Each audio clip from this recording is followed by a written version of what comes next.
Hello, good evening, and welcome back to Jakarta, Indonesia. It's the FIBA Asia Cup 2022. It's still game day one. Yes, it is, and it's Lebanon taking on Philippines. So on day two of the FIBA Asia Cup, but still game day one, the Filipino fans are hopeful of a strong performance. Remember, this is a country that's hosting, one of the countries that's hosting the FIBA Basketball World Cup. They're in Group D. Earlier in Group D, India taking on New Zealand and falling 100-47. So now it's Lebanon taking on Philippines, and two basketball nations, really. I mean, passionate fan bases. We saw it in 2017 when Lebanon, boy, it was like a jet taking off inside in Beirut when they played. Their fans loving their national team, and for Philippines, well, they just take it to a different level. If basketball is a religion in Lithuania, what do you call it in the Philippines? It's a way of life. I'm Jeff Taylor, joined by Mark Mills. And Mark, Philippines getting ready to host the FIBA Basketball World Cup. I don't know, is this going to be the team that we're going to see? For that, they want to come out and win the FIBA Asia Cup, but they also want to get ready for the FIBA Basketball World Cup. Meanwhile, Lebanon trying to impress upon the basketball world. As we look at Chop Reyes, the head coach of the Philippines, Lebanon wanted to say, hey, the Cedars are one of the best teams in Asia, and we want to get to the podium. Yeah, it's an interesting one. You're right. You know, religion is an obsession in the Philippines, to say the least. They've had some turbulent times, though, particularly off court. And I think as much as success is important for the Philippines, a little bit of consistency and stability is probably going to be the main driver of success at the World Cup next year. And that's where this Asia Cup comes in for them, to deliver some consistency. As for Lebanon, they're in the ascendancy, already obviously an Asian powerhouse. But what a game we've got. This one, again, evenly balanced between these two teams. Oh my goodness, Mark, I can't believe this FIBA Asia Cup. It is unbelievable. We're going to have a pause in the commentary for the playing of the national anthems.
Please remain standing for the national anthem of Lebanon.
Thank you, and welcome to Sydney.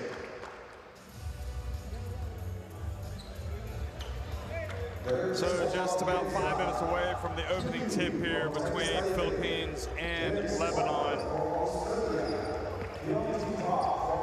We have witnessed some battles here at the FIBA Asia Cup. We've seen countries play above expectations, certainly our expectations, which is always a good thing. And now the big question is, what kind of performance are we going to see from these two teams? Yeah, it's going to be an interesting one. Two closely matched teams. I think Lebanon may be more consistent historically, but the Philippines with a real ability to step up and play some really high-level basketball. The start of this game is going to be important, though, for both of these teams. Start indeed, and well, we know the talent is there.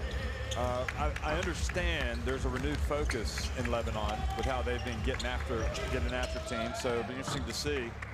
And there have been some, shall we say, critics of in the Philippines of how some of their results have gone and some in different things. And obviously, Chat Ray's not at the helm in the last window, but now he's back here, and there he is. And don't forget, this is the guy that led that great 2014 team to the World Cup. They got there and played 5 great games. So he certainly, in the history of Philippines basketball, has a place. But there are other important figures in Filipino basketball as well that deserve a lot of credit. Referees for today's game, Jung Yu, James Alexander Boyer, and Park Hyung Jin.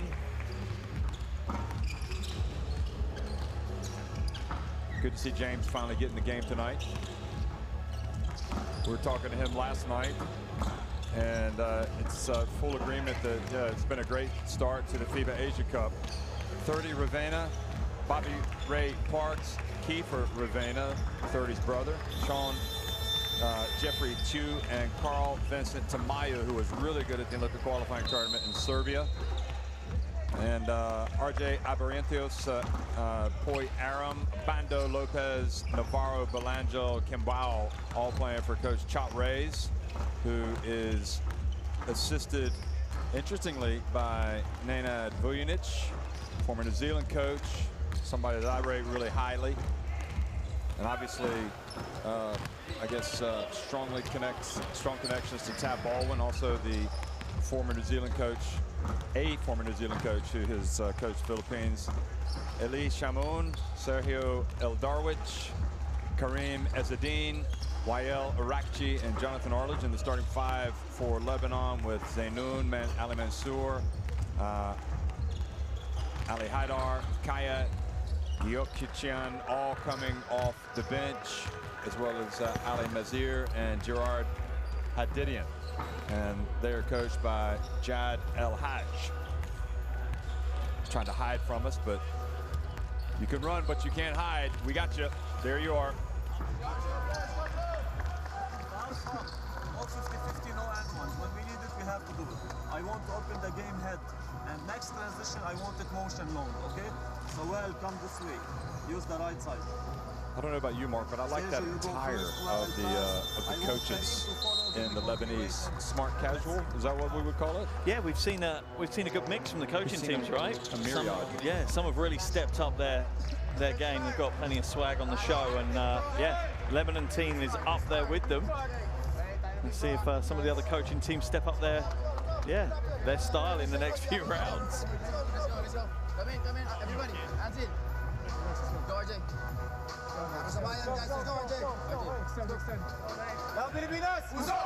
I don't think there's any question that we'll see some new faces in the Philippines team that plays at the FIBA Basketball World Cup next year. I think that's what gives the opportunity here, though. There are places up for grabs, clearly, within the Filipino roster. And these players can fight for that now. They put in a big performance here. If this 12 take it quite far in this Asia Cup, it's very difficult for coaches to make those changes. They can really stake a claim to that World Cup roster, as well as bring Asia Cup glory back as well. Number 18, Sean Chu. Number 33, Carl Tamayo. With the captain, number 50, Ivor Rafina. And for Lebanon, number 6, Teddy Small. Number 9, Sergio Aldarwi. Yeah, we don't want to spend too much time talking about the players that aren't here, but RJ Abarantios was at the Olympic qualifying tournament, as was Carl Vincent Tamayo, both those guys, as well as Belangel. So, and William Navarro. So there are quite a few players. There's no Kai Soto here, but you would think he's got a pretty good shot of making it.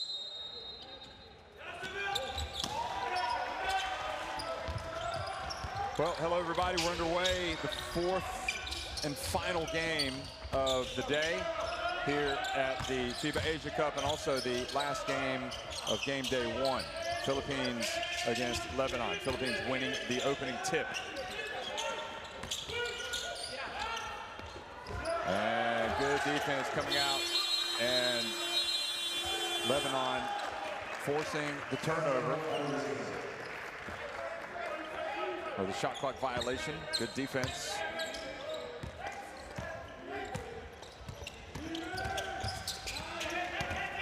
So that was Eldarowicz with the block. And now he's got the basketball.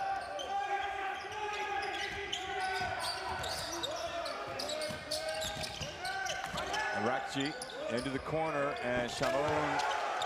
No, excuse me, that is, yeah, Shamoun hitting the three-pointer. And I like the patience there from Lebanon in that opening play. You know, they were being pressed, they were being harassed, but they didn't rush their offense. They knew that they were going to get a good option later in the shot clock. At the strike. I love the game of Carl Vincent Tamayo. Me too. So good at the Olympic qualifying tournament. Driving Wael Arakji, one of the most experienced players in this team. He was a star back in 2017. Back when Lebanon hosted it, and that was an air ball from keeper Ravena. And getting after it is Chu. They keep it again. Here comes Parks. Drilling a three-pointer. The lefty. Not an orthodox shooting form, but effective in that one. Ezzedine hands it off. Eldarowicz into Ezzedine. He gets blocked by Tamayo. Tamayo's turned up for the game today. Just 21 years old, one of those bright sparks for the future. Great help on the weak side, perfect timing. You know, you're saying he performed well at the Olympic qualifying tournament. He had a big qualifying window as well for the World Cup recently, so clearly trying to stake his claim to one of those jerseys next year, and a good run in this Asia Cup will really help him for that as well. So Wael Arakji was fouled, and he goes to the free throw line.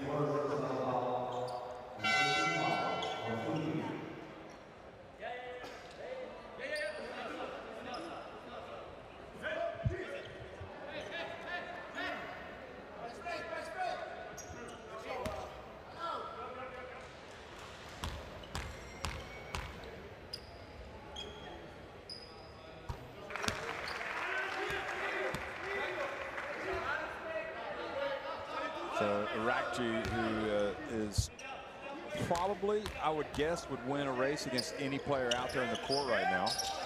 Makes both free throws.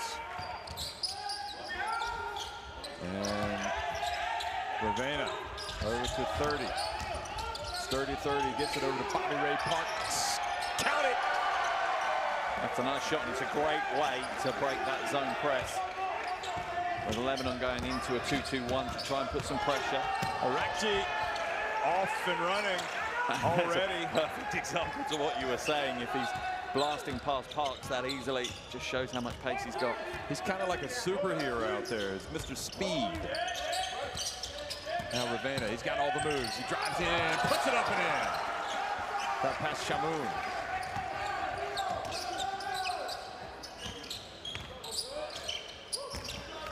Ezzedine has it knocked out of his hands, but fouled by Tamayo.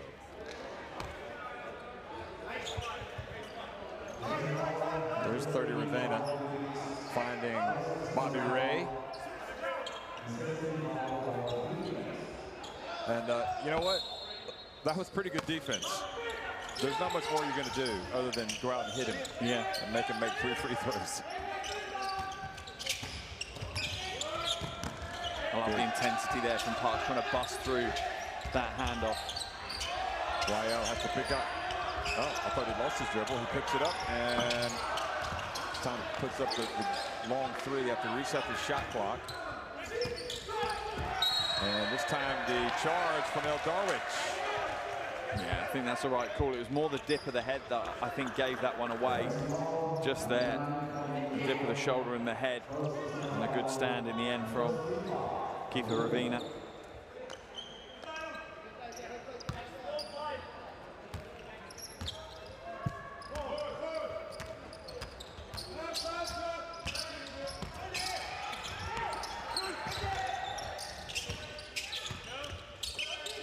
He passes to his brother, 30, gets in, and nice slick move. We're gonna have like a competition internationally. Need to find a sponsor for the best brother tandem. So you have the Ravenas, the Dragic's to get in there. Yeah, there we go, the Henry Gomez's. And good drive from Eldarwich.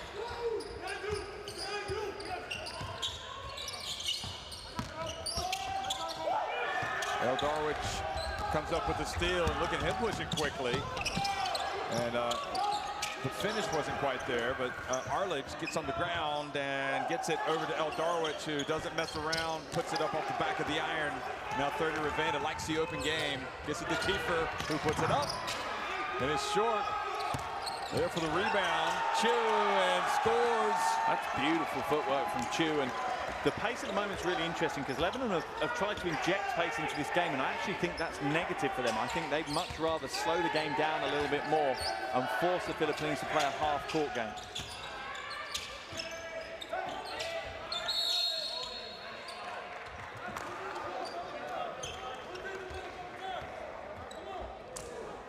Well, just the start that we wanted, really. If it's up to me, and if we have to choose slow or fast, I'll take fast all day. Yeah, especially after that Japanese game we've just had as well. Yeah, I might want to slow it down from that. That was a foul. Clearly, Shamoun is out of the game.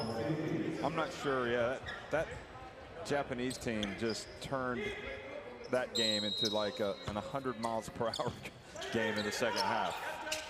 And the youngster checks into the game for Lebanon. And here's Ezzedine putting it up and in. Yusuf Kayet, that's what I was talking about. Guarding Kiefer Ravena. There's 30. And Kayet diving for the ball. And they find down low Chu. He doesn't convert. Arledge saves it over to Wael Urakji.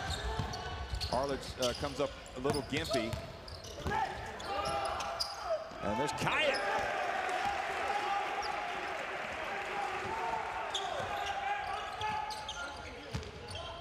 Well, he's a young talent, isn't he? Yeah, he truly is another one of those bright sparks. And we've seen plenty already, and it's exciting for Asian basketball to see so much talent at such a young age on show. Bobby Ray, will it be number 3? No, he's short. Something about the left-handers in any sport, it just looks better when they do it, doesn't it? Look at Bobby Ray. Bounce pass. Oh, that was a slick one. And now another slick bounce pass. And Gilas. Good basket. That pass from Kwombao was absolutely perfect. So difficult to make those passes, not to catch legs, not to just turn the ball over. Gilas back in front, and the ball goes off of Ezzedine's hands. So Arledge is going to come out. He was injured a little bit on this play right here. Oh no, it's down at the other end, excuse me. And Gyokchian comes into the game, number 24 for Arledge.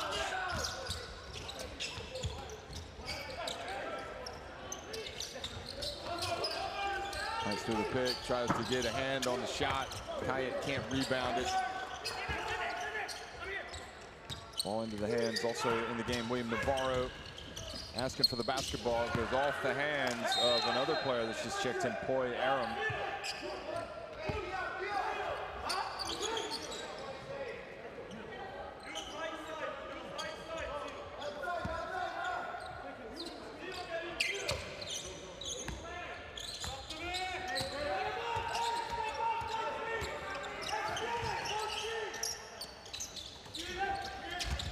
Wael Urakji splits the two defenders.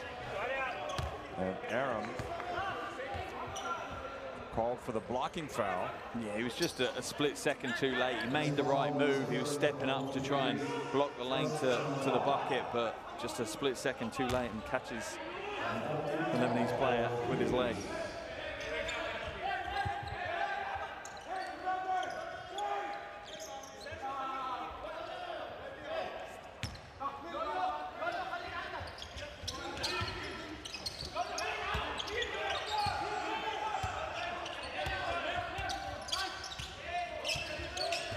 Rakji feels his way in again, but this time Aram was in his way and turns it over. Belangel pushes it over to Parks.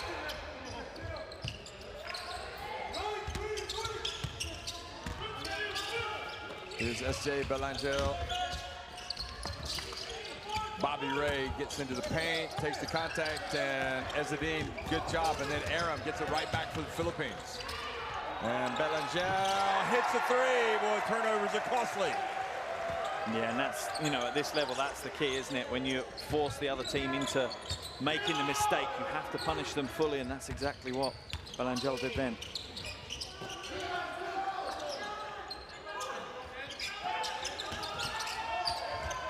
Eldaro, it's a shifty move. Finish wasn't there. Ezzedine doing the workhorse job underneath, and Kayat puts it up, goes down, hoping to get the foul, doesn't get it. Belangel now bringing it up quickly.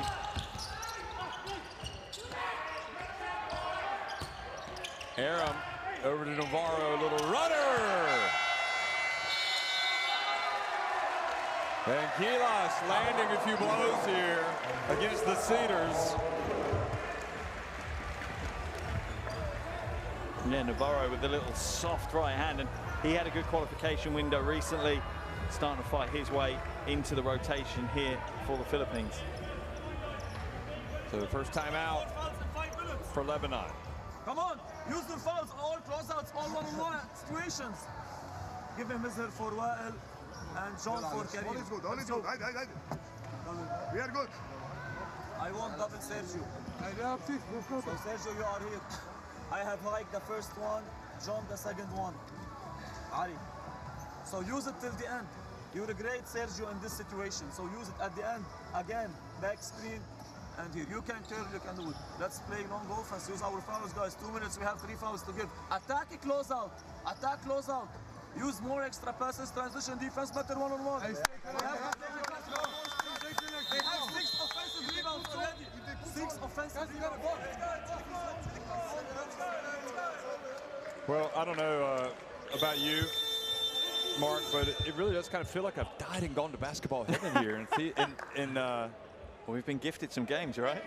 I mean, yeah, the tournament in Lebanon was good back in 2017, but this one has just been one good game after another, maybe with the exception of the India-New Zealand game, which New Zealand won in a blowout. Yeah, that's the only game, you know, that hasn't been hotly contested for the vast majority of it. And it feels like we're straight back where we were before. 2 very evenly matched teams, slightly different styles in the way that they approach the game. Maybe Lebanon's slightly more traditional style to Philippines run and gun, but very competitive, very evenly matched.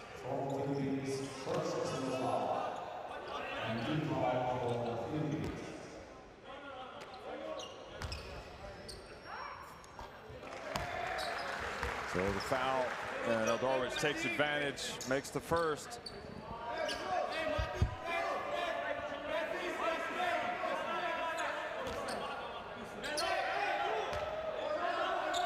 It's interesting, these two teams will open their second-round campaign in the World Cup qualifiers on August 25th. Oh, what about that swat from Big Bad Jonathan Arledge? Back in the game. That was so controlling, wasn't it? It was just plain and simple. This is my paint, and you're not coming in here. There are rejections, and there are beatdowns, and that was a beatdown.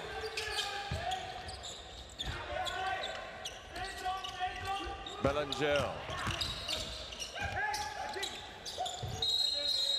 3-second violation. Was it Belangel or was it on Aram? I think it was Belangel with Arledge in front of him. He was struggling to find any way to get to the basket or even get to pass away.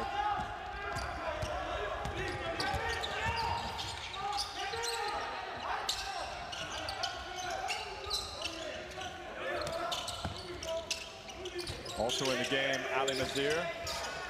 Here's Arlich going to work. Oh, what a twisting, determined shot that was from Arlich. I am not going to be denied. Yeah, that looked like a mission impossible in the low post. I have not seen a finish like that. I mean, that was like, look at this. I mean, he was kind of like, had his back to the basket and was somehow able to just put up a nice bank shot.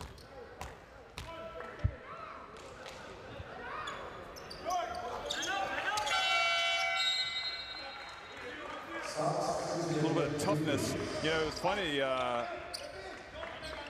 was actually a nice story that hit FIBA Basketball in the Asian qualifiers. Jad El Haj talking about this new look from Lebanon and all the heart that they've shown, and seems like maybe a new era is underway for this Cedars team. And it's not exactly like they're coming from a bad era either. You know, they were strong before. It's just stepping them up, hopefully, to get onto the podium. Yeah, I mean, look at this Kayat kid. Look at that bounce pass. And look at the finish wasn't quite there for El Darwich. I mean, they still got some players that have been around. And look at this. El Darwich skies and throws it down. And now Lebanon have taken the lead. That didn't take long. Quick pass, though. And putting it up and in. And this truly S.J. Balangel, and he's going to the line. Truly, it's just two teams taking lumps out of each other right now, no matter what the other team do. They look to counter straight away, so you had the throwdown at one end, and the and one play coming back the other way, and neither of these teams want there to be a big gap. I think they're both aware that if they let the other team get out to a double-digit lead, it could be problems for them, so they need it to be close all the way through to the fourth quarter. Well, these two teams, like much of this FIBA Asia Cup, capturing the imagination with their really fast, high-flying play. Look at this.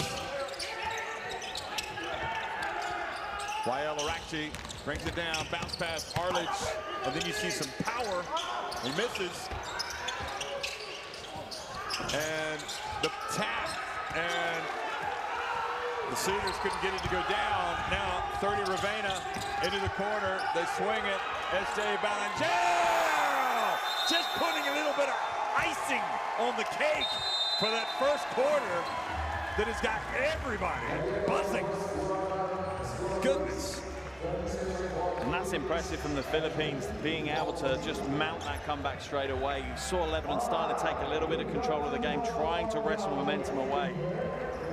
27-22, Philippines on top of Lebanon after an electric first quarter here in Jakarta. Yeah, impressive performance from both teams. Philippines shooting the ball unbelievably well from outside. 12 of their 27 first quarter points coming from downtown. A big quarter of basketball, offensively focused from both teams. They're out to entertain as much as they're out to win right now. Well, Bobby Ray had that first three blocked by El Darwich. Of course, he came back and showed us that three-point stroke, just like El Shamoun did there. El Shamoun. And Wael Arakci showing us his quick speed. We just nice end-to-end stuff. And that's, for me, the bit that I'm finding most enjoyable is the fact that, yes, we've got a high-scoring game, but it's not through a lack of defense. It's not like both teams are just trying to outscore each other and forgetting the defensive end. They're both putting a lot of work onto the defensive end. It's just we're having shots like that and great offensive sets that are creating the scores. Really good first quarter of basketball, and it just kind of added to the collection of good quarters of basketball we've had so far in the first 2 days. Just no shortage of intensity, of, you know, you want to get out of your seat, don't you? Yeah, and I think both teams know, looking at this group, how important game one for them is. And if you didn't know, go to Courtside 1891, scan that barcode in, and you can look at the results, and you'll understand what Mark is talking about.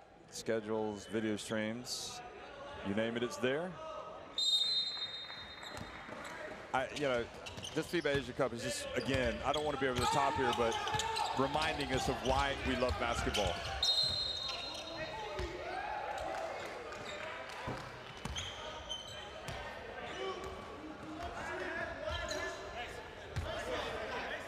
Little interesting conversation there between Coach Reyes and Tamayo. Just a quick reminder to the young player, he's on 2 fouls. He says, okay, Coach, I got this. I can manage my foul trouble. Please don't take me out. Yeah, you don't want to come out of a game like this. No, definitely not. Ali Nazir gets in. And good hustle from Kimbayo up to Ravena. And Kayat just goes up with those 2 hands and brings it down. And it's immediately the other way. And Kimbayo commits the foul.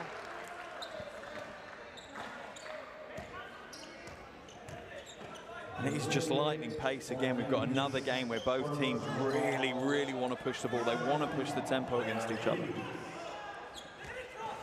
They don't want to fall into a half-court game. They just want to get up and down the floor.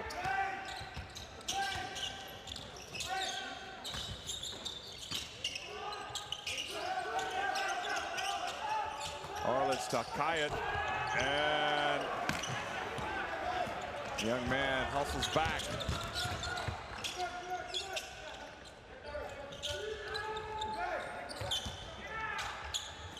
Hands up, and SJ Balangel this time can't get the drop.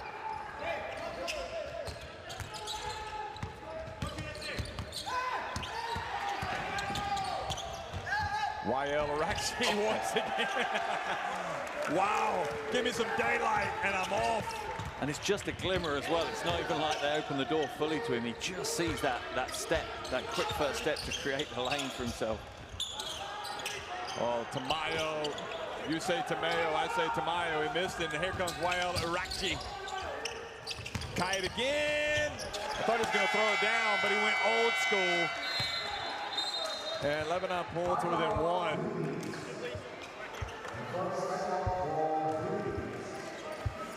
And the game swings again. It doesn't stop. But you see how much it means as well. Great to see young players getting experience at this level and grabbing it with both hands, almost literally. We were so excited watching Korea play last night. How, you know, that youthful vim and vigor with, I mean, it's just been non-stop stuff. Here's Chat. Neil, get that. First the pass, make them pass. Wala silang ginagawa kundi layup ng layup, okay? And then on transition, we gotta sprint back. Okay, we gotta sprint back. We gotta sprint back here. Pillars. Nawawala yung pillars. Oh, nawawala tayo ng pillars, okay?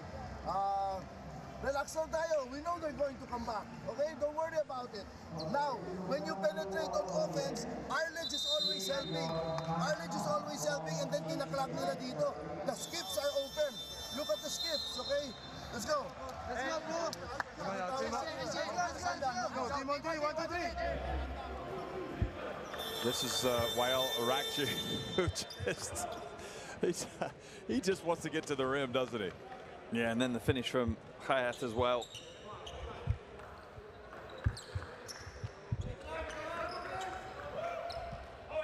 It'd be interesting to be in the mind of both the coaches right now. Which of them is happier with this first, 11.5 minutes of the game? Which one's more content? I think both would be relatively happy that their teams have come out and started well, but clearly with no major lead, they won't be completely content with what's happened. Good look and great D from Ali Nazir. Here comes YL Araxi. This time there was no space, and he paid the price. 30 Ravena. Oh! Was he trying to do a Euro step and then he ran into Ezzedine? Yeah, I think Ezzedine dropped his arms to try and take a charge halfway through, yeah. Oh. Ezzedine was trying to get his hands in front of him so he looked like he was stationary, but I think he misjudged exactly how quick 30 Ravena is. That would hurt me. Yeah, he's not the slightest of men, is he? Ezzedine. I mean, 30 Ravena looks like he's okay. I think it might have been less painful just to run into the backstop of the basket than to run into Ezzedine.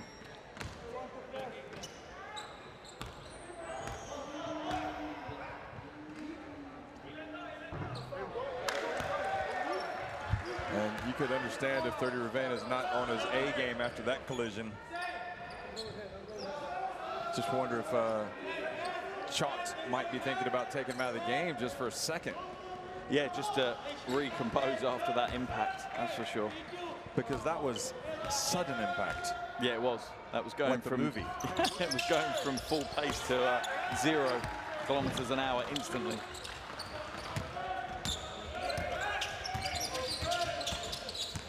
Eldorowicz.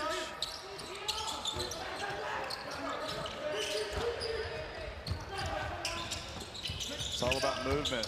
Really good movement for this Lebanese team. Ezzedine. I think that's good defense from the Philippines, though. They're really limiting the penetration from Lebanon at the moment. Everything's around the perimeter. Between Mayo and Arledge, good box out.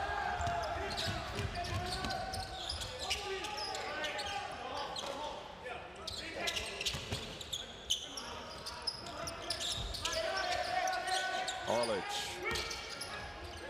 takes the pump, or gives the pump fake, and then the Australian referee. Nice job by the team of referees just saying, hey, let's calm down. We're not going to tolerate it. Yeah, they jumped on it straight away as well, didn't they? That's a veteran play by Arledge there, though, really. Just drawing Jude forward and then just doing enough to create that hip contact to draw the foul. Initially, I looked at it and I thought, oh, I think that's a little bit light on the foul call, but watching the replay, I think it's a good decision from the officials.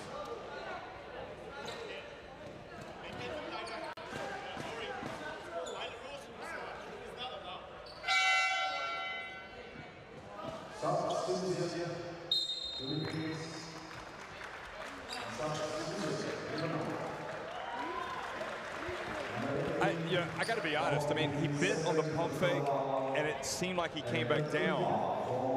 So I can understand why they felt like maybe there wasn't a foul. And also, it was a little bit of a late whistle. Yeah, I think the late whistle kind of caused most of the confusion. Ultimately, he bit the pump fake, and he was still coming forward as he landed.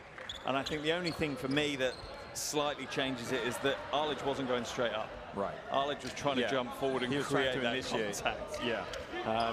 So for me, I don't think you could complain either way, really. But on the other hand, it's such a good game. You don't want to have all of a sudden an incendiary moment and like that, where all of a sudden there's going to be a big dispute, and the referees, I think quite rightly, just said, hey, listen. Oh, it was. We've made the call. It was nipped in the bud instantly. They were just like, enough is enough. We're not even going to have this conversation. You don't even get to start the argument. Let's walk on, which is good. You know, we've seen some good officiating. We were talking about it in the last game. They let them play a good physical game, a high-paced game, but it kept within the right bounds. Oh, good box out by Aram. Good backcourt pressure from Wael Arakji, and boy, they whipped it up to Mayo to 30 Ravena, and all that pressure. Look at them. They're going for the basketball, and the game is moving at 100 miles per hour again. Bounce pass over to Mansour.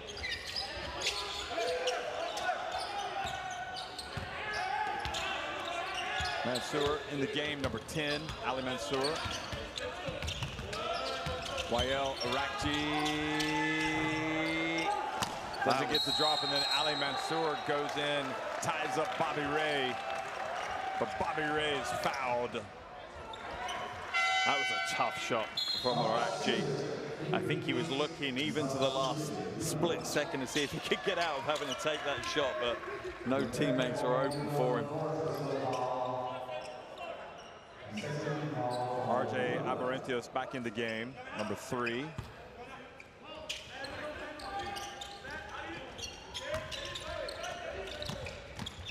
Kiefer Ravena, leading with his right arm. He's got to be careful. Trying to clear some space. Keep Wael Arakji off of him.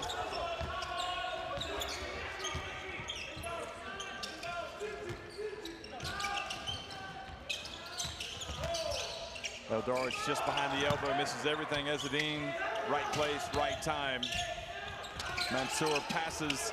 Big, strong move inside by the veteran. That's Gerard Hadidian. That's an amazing pass by Mansour as well. Absolutely pinpoint precision to be able to split the defense in such a way.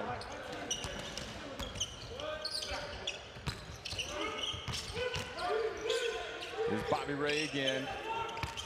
Out to Mayo.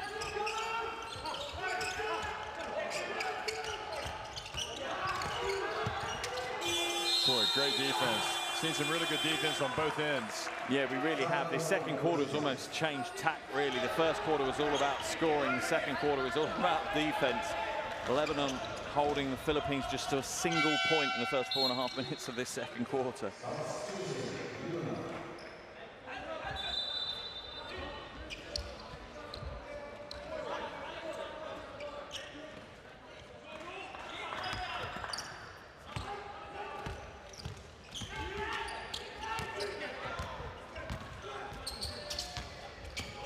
Mansour.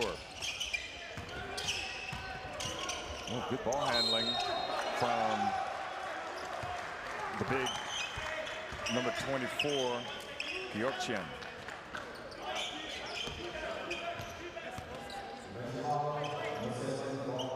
I always love it when players put their hands straight up in the air after they've committed a foul. And it's kind of like, it's not just your hands and your arms that can do the fouling, the rest of your body can do it as well. As Aaron just there clearly just pushes his hip in to the driver height.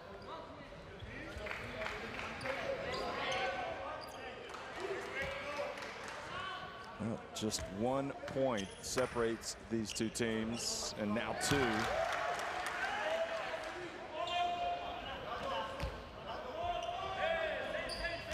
I like Hadj.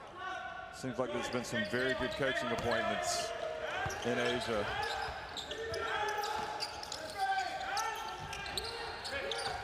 Oh, boy, that was a dangerous pass. And Gyeokcheon right there. Wael Arakji. Oh, he goes down, and now quickly, Eldarwich intercepts, or catches the pass. Now he drives in, lays it up. Boy, the action's so fast, it's almost hard to follow. Here we go, and driving in, and Ravena earns a trip to the free throw line.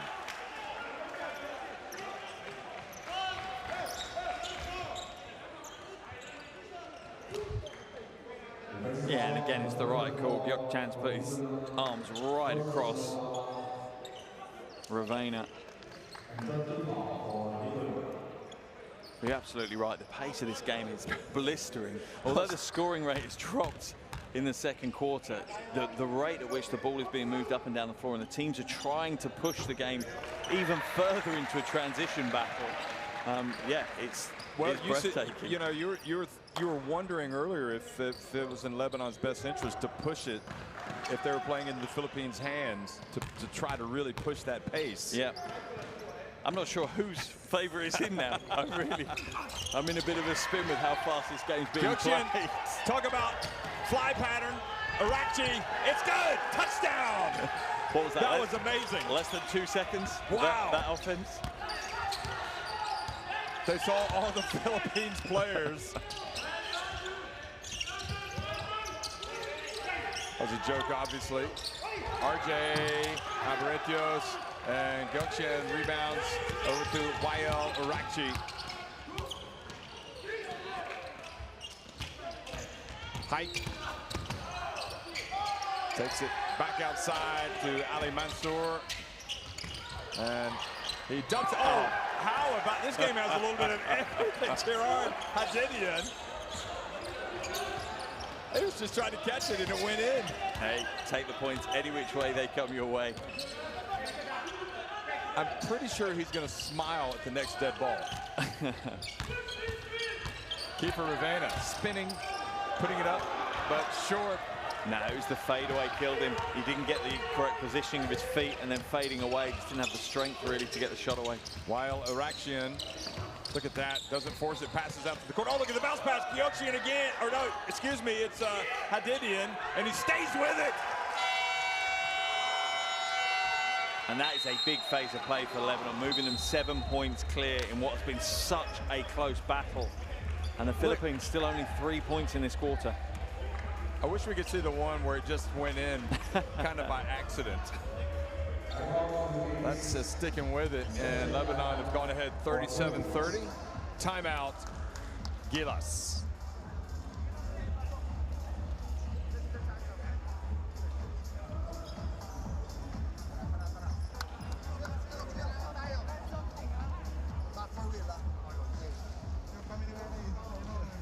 We're on penalty, no more fouls.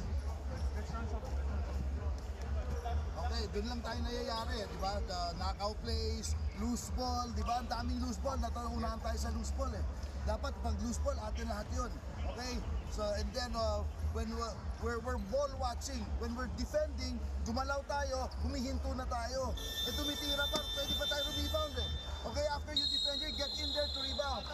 Let's go, Blue, this group, important ito. Let's go. Let's go.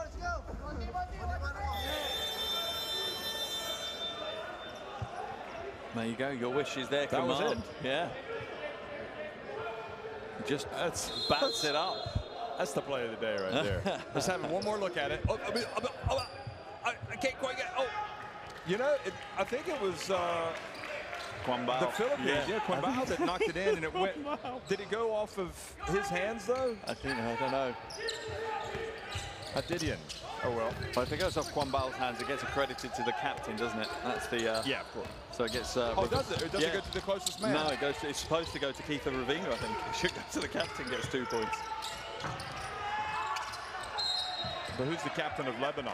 Oh, sorry, for Lebanon, yeah, it's Arakchi picks So- up another couple of points. That's the easiest 2 points. Wael Arakchi. So even if he's on the bench, it goes to him? Yeah, it gets accredited to him. Astonishing. I'm pretty sure that used to be the way. I haven't heard that it's changed. But I have a feeling they probably gave it to Hadidian anyway. Yeah. Because I don't think they would have called it. It wasn't such an obvious own basket, was it? 30 Ravena gets it over to SJ Belangel. Scrap for the rebound. The Philippines get in there, take it away, and then Hadidian not having it. And Coach Reyes was absolutely right in that timeout. Where the Philippines are falling down at the moment is they're just taking their eye off the game a little bit. They're not 100% focused in. And we saw it on that full court pass. They weren't locked into the game. At this level, you cannot take a second off in any play. Absolutely right. Wow. Sweet turnaround from SJ Belangel. He's got 11. Yeah, he showed signs of it in the World Cup qualifiers, but just didn't get the consistency, didn't get a prolonged spell where it was working for him. Karim Zanoun in the game, makes that pass. Here he's got it. He's going to drive in as well. He passes it back outside. Wael Arakchi, tough shot. And 30 Ravena.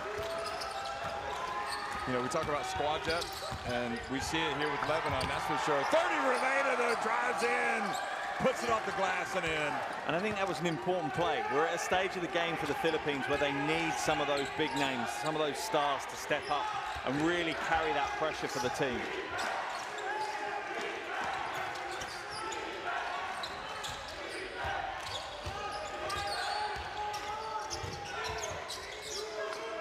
Gyeokchen for three, good! Oh, gosh! And he's come in and done a job. He absolutely has come in and done a job from Gyeokchen. And you're right, it's part of this depth that Lebanon and Coach El Haj has to work with. Beautiful drive and handoff.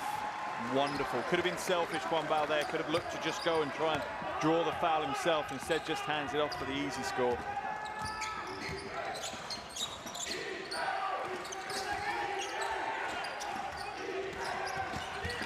Mansour. And once again in this game, the momentum swings. Bobby Ray, it doesn't drop. Wael Arakchi, that'll count if it goes. Oh, he's hit the floor hard there, 30 Ravena. Well, 30's going to be tired. Oh, he's bleeding. Yeah, he hit the floor really hard. He went for the, and he smacked his head. let's hope that there's nothing more serious than he went for the block. Yeah, got his hand caught on the backboard, and yeah. Well, they need to take their time because he smacked his head. I don't even think it's just his head. I think it's his ribs as well. I think he's in a lot of trouble there on the baseline. So 30 Ravena, who has been dazzling at times, went for a block.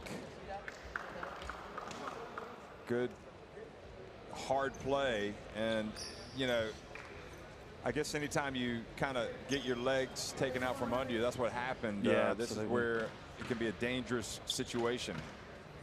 Obviously, you know, you guys aren't getting to see the images, understandably so, but to reassure you, he's getting a ton of medical attention on the baseline.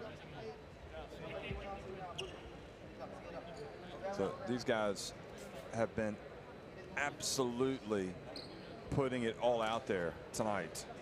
Yeah, and that play just kind of summed up how much both these teams have been putting into this.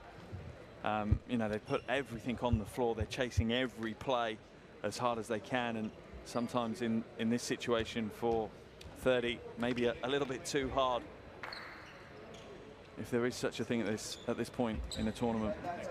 I think they want to be careful with his head, first of all, because he smacked it on the hardwood. Yeah, I think there's numerous precautions, isn't there? There's the head, the neck. They'll be considering how to move him off the floor. And the Philippines fans, I'm not sure if that is family members, might be. I mean, obviously, anybody that plays basketball goes through some tough situations like this, injury-wise, but you never like to see a player fall and land in the way that he did. No, you really don't. This isn't a good point.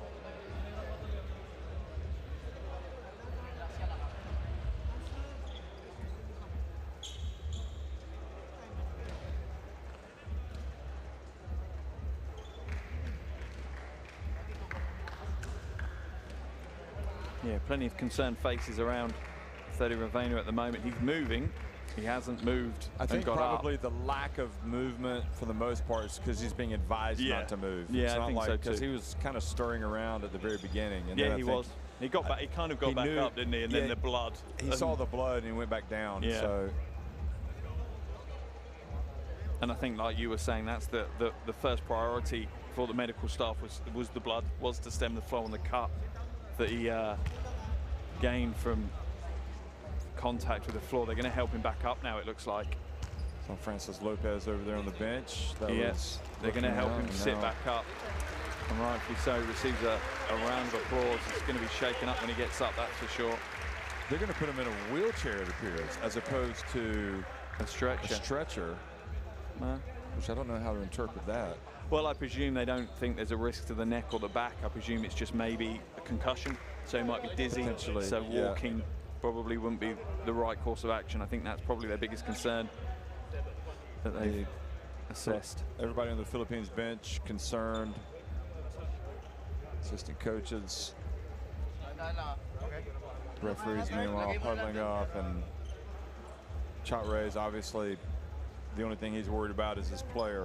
He doesn't care about anything else right now. It becomes an irrelevance, doesn't it, the game at this point? They just want the player to be okay. He seems to be all right as they help him into the wheelchair.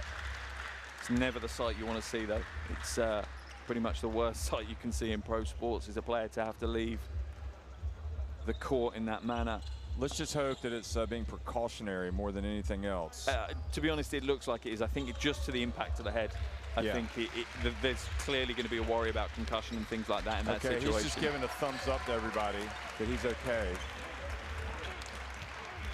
I'm not even going to speculate whether or not he's going to come back tonight. I can't imagine he'll be back tonight. I think for him it's about trying to get back for another game, another day. He looks up, he looks alert. Yeah. And actually going to wheel him right past us. So he's waving to people. He's getting wheeled into the VIP area. No, he's going to VIP. Well, check his pass, please. No, in all seriousness, we hope that 30's okay, and I think he is. It's good to see him up. It's good, you know, whenever you see it in that situation, him being able to signal to the crowd and stick a thumbs up, that's absolutely relieving. But yeah, and again, from such a play, just that defensive hustle, putting everything on the line for his country. It's tough to see a player go out of a game like that. Probably halftime, it's good that it's just about to come. Yeah. You know, because it might be difficult to get this thing going at the same pace that it was. Very difficult. And for the Philippines to get their mind back on the game, you know, this isn't just a teammate, this is a friend. Yeah. That they've seen wheeled off in a wheelchair. Your mind obviously is naturally going to be drawn to that when you have to focus in on that game. They're not going to be able to give Lebanon a minute and 15 seconds of free reign in this game.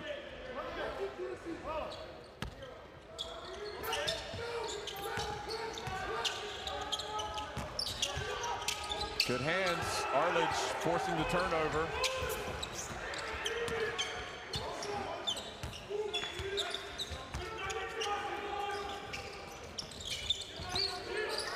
Zanun. And foul on, it's Quimbao.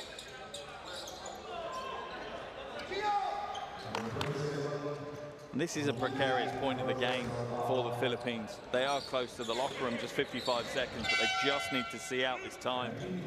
And after the incident with Ravena, just kind of regather themselves and kind of get their brains back onto the game plan, because at the moment the game plan hasn't, you know, failed them. It's kept them in the game. They fought their way back in. Lebanon had taken control, and the Philippines have pushed their way back into this one. And they want to make sure that they enter the halftime locker room no more than 6 points down that they are now. Well, 30 had been the second leading scorer for the Philippines tonight with 7 points, and he had 4 rebounds, a couple of assists, so his absence is a blow. And not just statistically.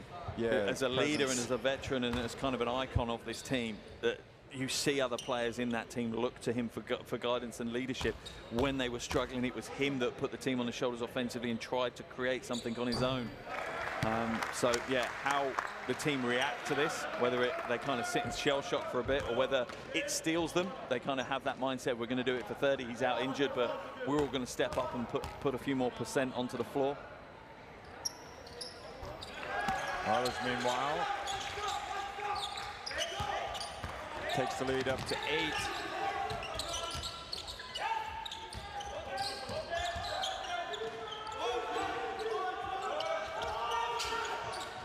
Navarro, or Belangel, excuse me. Bobby Ray. It's Bobby Ray time. Nope, he's going to defer. And the missed jumper, and here comes Ildarwich.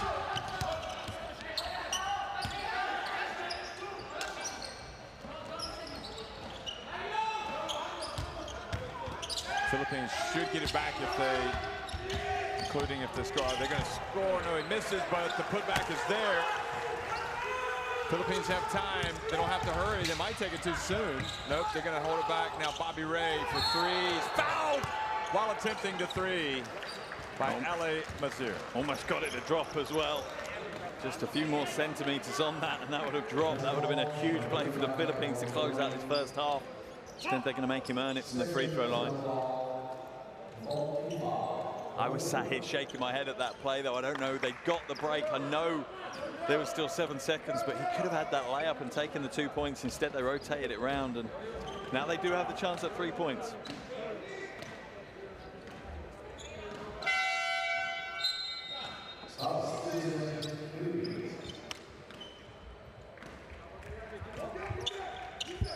So it's their biggest lead of the game, Lebanon. And this is a, well, 3 very important free throws for Philippines. Yeah, really important free throws. It's his first trip to the free throw line tonight as well, so. As they try to get some of the feel-good factor back, but the mental part, I'm guessing coach is going to have to work on here at the break. Yeah, that's the difficulty. How much of that halftime break is going to be eaten up by kind of trying to correct after the injury to Ravena, rather than focusing on, okay, how are we adjusting our game? What happened in that first half? Because a lot of it will be lost as well. how the game was flowing, what we did well, what we didn't do well. Within the players' minds, that will be lost at this moment. But definitely the flow has changed. Yeah. And I don't know that it can get back to that same beautiful pace that it was. Yeah, it'd be interesting to see how they correct coming out for the second half. Both teams, are they able to kind of pick themselves up after that horrible incident, or whether it will slow the pace of the game down? And yeah, it's down to the teams now, really, how they cope with that situation and bounce back from it. Two, we are in the bonus, so anytime they reach you, try to either take the foul, but then we push the spread down. I want to jump. Well, miss it, or like this. Well, miss it. One to come this way, second one there. One you want to jump, to work on, it depends when we still in touch. So start here and open. You have 3 seconds, almost 3 seconds. So whoever will receive, directly get the ball and push. Coach, why don't the guards run this way? Let's go. Yani let us guard run this way. Let the guys that way. I will put myself all like this. Let's go. Once find me. Once we catch the ball, we have time. One dribble. You like how the coach draws up the plan, and then right as they're about ready to leave, Wael goes, why don't we do it like this? Why don't we completely change the plan? And the thing is, you know, in a game like this, every possession is going to be critical. So this 2.6 seconds is a big 2.6 seconds. Arakji puts it up from midcourt and grazes the net. Well, I'm sure that it could be better for Lebanon, but they've left no doubt. They've got a great team. They lead it 46-39 over Philippines at halftime.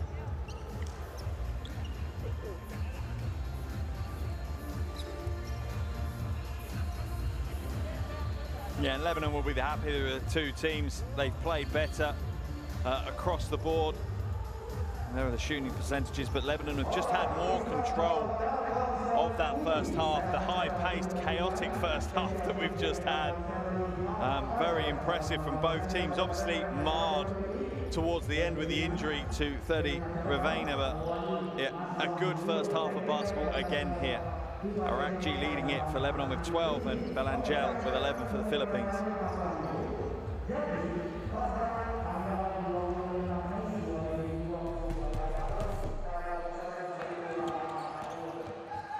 Here are some of the best plays from that first half of action, and there were plenty, and most of them were at lightning pace. There was not a breath in the arena as we watched these teams just go at each other back and forth across the full 20 minutes of that first half.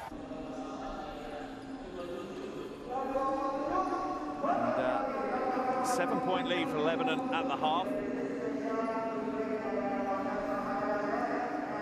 No real surprise that they're in the lead. Biggest lead has been a 10-point lead for Lebanon at one point in that second quarter. The Philippines have had a 6-point lead themselves. We've had 8 lead changes. Just really has shown you how competitive this game has been. Yeah, it's been a terrific game.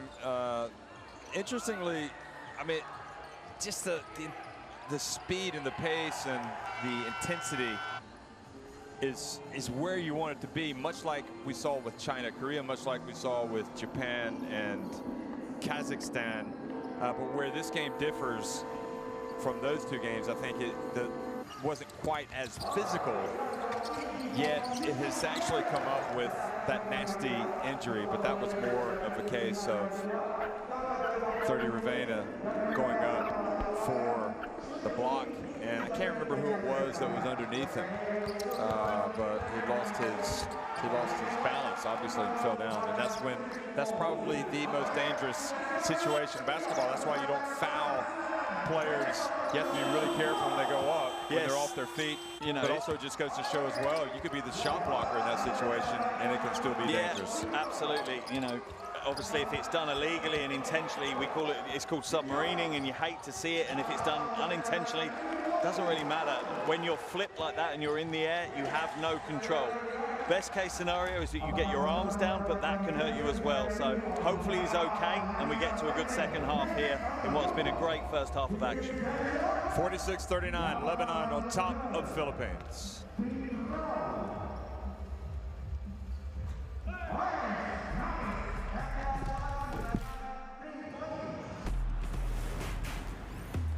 Who will you become when the moment arrives and you're carrying the expectations of an entire nation, representing your people and their dreams, the colorful faces in the streets, the screaming fans in the stands? It's time to make your move. All eyes on you, all hope, all heart. Because when you win for all.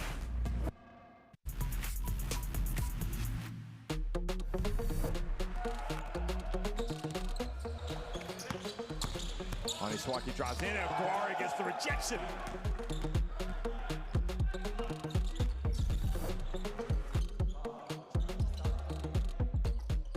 Al-Tarazi, quick pass, oh, beautiful handoff, nice play, beautiful bounce pass.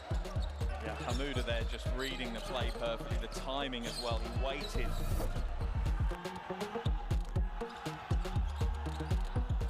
Oh, the rejection, wow. Rang coming down and not in my house.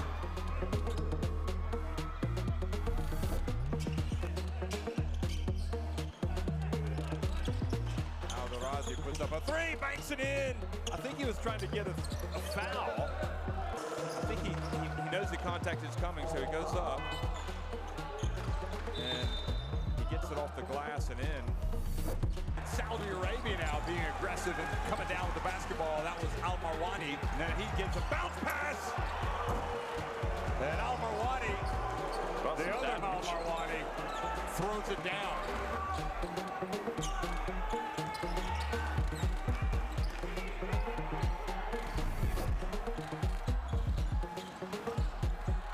Oh, nice handoff. Johnny Arrow gets in on the act.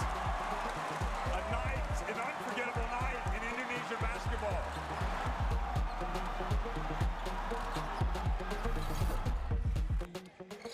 Reyes gets it back. He's got to make that shot though into Al-Dwari, and then he is blocked by Maker as he goes up for the dunk.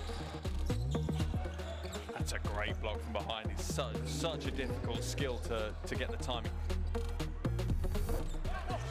Just under a second left, and they do get the jumper off, and it's good. Wow!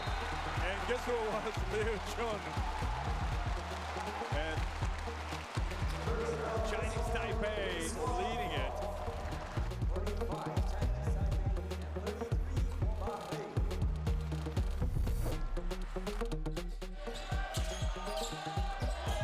Spins, gets down the baseline, puts it up and throws it down. Al-Marwani just looking up at the big fella. And that's what he brings from that athleticism and just the aggressive move to the basket.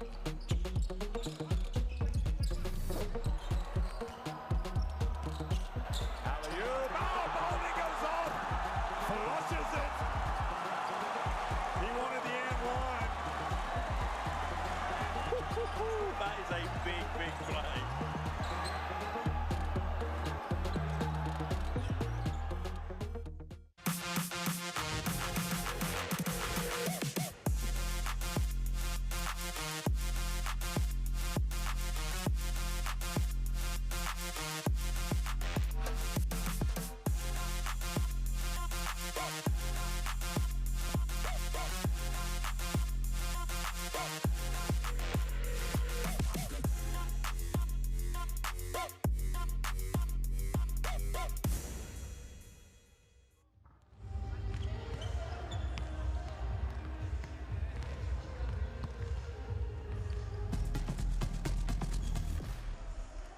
Welcome back to Jakarta. Game day one here of the Asia Cup 2022. Final game of the day as Lebanon take on the Philippines. An exciting, high-paced, explosive first half we've had here, entertaining from start to finish. And the leader for the Philippines is Belangel. Come in and done a really good job. 11 points, 2 from 5 from downtown, alongside 1 assist and 1 steal. He has led the way. for the Philippines. They trail by 7 at this point of proceedings here in Jakarta, but not for any fault of Belangel, as he points the 3 fingers to the sky in celebration of the triple at the buzzer. You see there, Thady Ravena moving the ball out, and that's the big news from this first half for the Philippines, is Thady Ravena going down hard with a cut to his head, being wheelchaired off. Looks like he's okay. Other end of the floor, leading the scoring is the lightning bolt that is Arakji. He has 12 points, and that is one of many times that he's blasted his way to the basket. Just puts the pace on. Look at that move, smooth behind the back to get the score. And as expected, he's leading the way. 4 from 10 from the field, 4 from 4 from the free throw line. 1 assist, 1 steal, 1 block to his name as well. And he's been one of the main reasons that at the half, Lebanon now have a 7-point lead. But not sure how the second half's going to pan out after that Ravena injury. You know what's interesting as well is Kian Bao hasn't scored. He's only taken a couple of shots, but overall, maybe try to get a little bit more from him. I don't know. Bobby Ray Parks has provided a spark offensively for this Philippines team. Yeah, I think there's several players within that Philippines roster that maybe we'll see some more from. Tamayo is the one that screams to me. Just 2 points in that first half.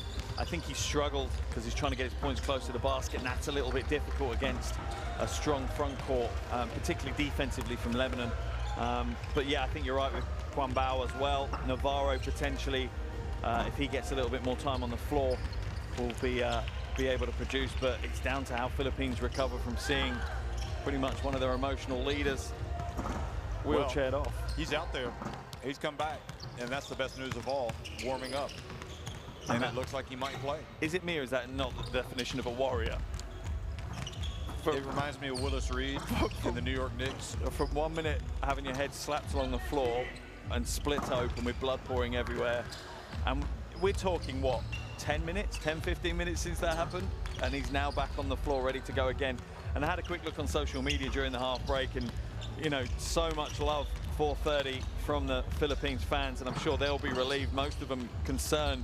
Or, you know, and for Philippines fans, this is a big statement. They weren't bothered about how the game was going. They were just bothered that Thady was all right. So they'll be really relieved to see him back on the floor.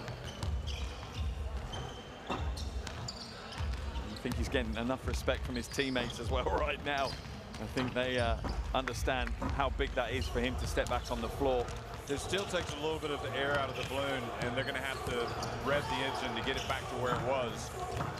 And from Lebanon's standpoint, they've got to take advantage with Wael Arakji. Hey, we've got it right where we want them.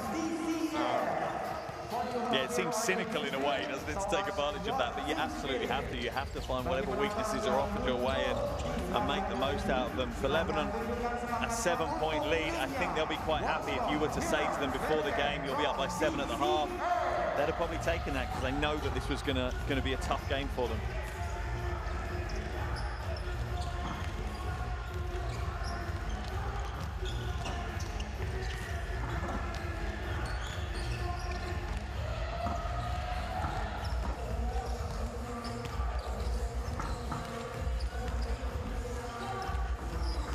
Yeah, Thady right in front of us now, warming up. I'm sure he's still shaken by that injury, by that fall. And I imagine Coach Leas will monitor, if not completely limit his minutes here in the second half, if it's possible to keep a player like Thady Ravena tied to the bench. I'm not sure it is. I'm sure he'll be in the coaching staff's ear throughout the second half if he doesn't get his time on the floor, because he knows that he can have a big impact in today's game and help his team come back into this one. But they have to think about the long game as well. 2 more games in the group. India on Friday before they finish off in what will be their toughest game, I imagine, in the group, potentially against New Zealand, after seeing how impressive New Zealand were this morning with a 53-point win over India.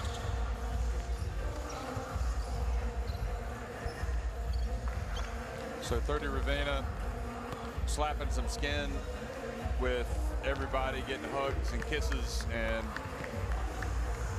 I think, you know, like you said, the warrior mentality.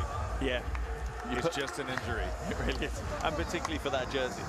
For those players in that jersey, they'll do anything to continue to play in that jersey. I think when he felt the blood, that's when it almost kind of got mental for him. He's like, oh my gosh, I am bleeding. Yeah, it is something serious. I better be careful here. Yeah, I think so. And again, you know, as you were saying, it's just got to be so precautionary in that situation on a head injury. You can use here, Sean, for Karim. In case you drop higher, you have Sean behind the screen. Karim, the most important, you have to roll. Full sprint. Let this guy take care of you. I have Sean. And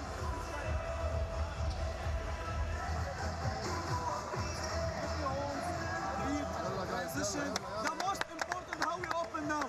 I want to push for start well. Let's start well. Yalla, yalla, yalla, yalla. Let's go, let's go, let's go. Let's go, guys. Defense on 3, 1, 2, 3. Defense. Let's go, let's go, let's go. And I think their call as they come out of the huddle is the right one. Defense. We didn't see a huge amount of that at times in the first half. There were times when both teams were just completely determined to try and push the pace and just get easy fast break buckets. But for both of these teams, if they can crank up the defensive end, then that could be the game changer.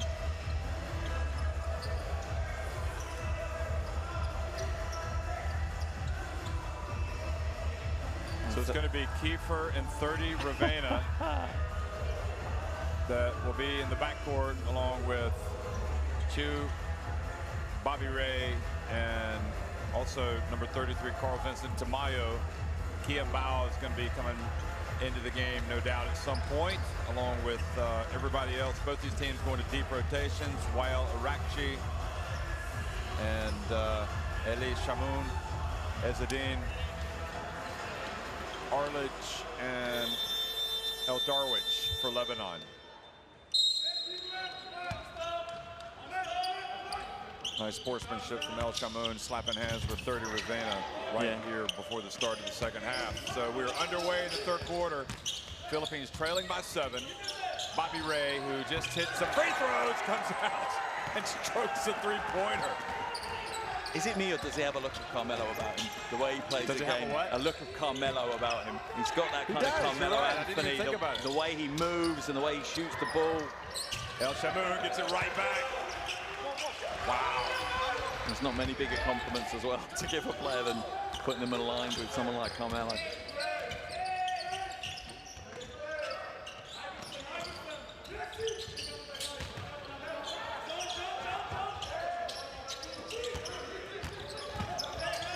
Bobby Ray puts it up again. He's feeling it early in the second half. Bobby Ray shows the way.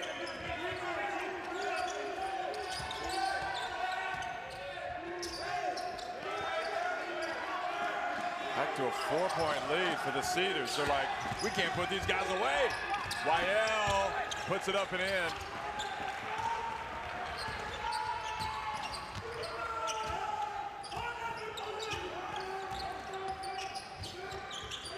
I mean, he's hit enough threes tonight to where, you know, he can't be open to get those shots. Ezzedine, not Lebanon, get the steal.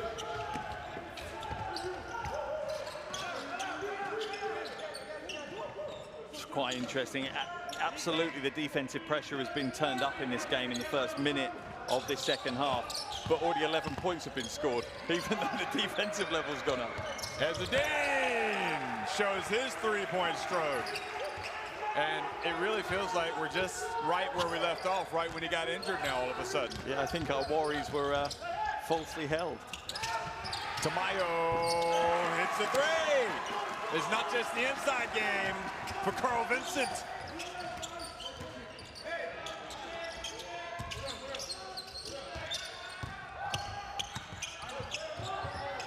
Arlich. Goodness. This is unreal right now. Wow. I did not expect the game to turn into just a three-point shootout in the second half.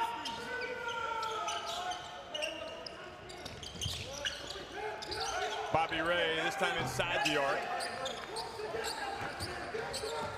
I think he deserves to be called just Bobby Ray, the way he's played tonight.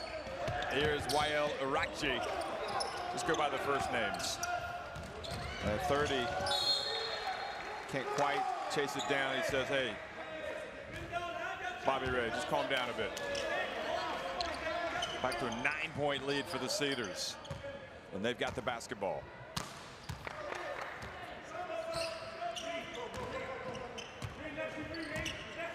As Continental Championships goes, this is surpassed expectations, I have to say. It's been fun stuff.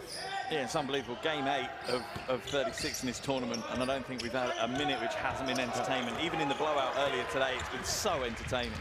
Always was hoping for a foul. Not going to call that one. And Tamayo back outside, swing it over to Bobby Ray. Didn't pick it up cleanly, so has to get inside. And interesting, misses. He can hit those long threes, but he's struggling inside the arc. And 30 with the contact stops the layup attempt. It's almost as if Bobby Ray Parks feels more comfortable open. He's kind of like in a zone or something when he's shooting the three. I also think he's heavily left-handed in that situation. He absolutely went up with the wrong hand for that layup and made the ankle really difficult for him.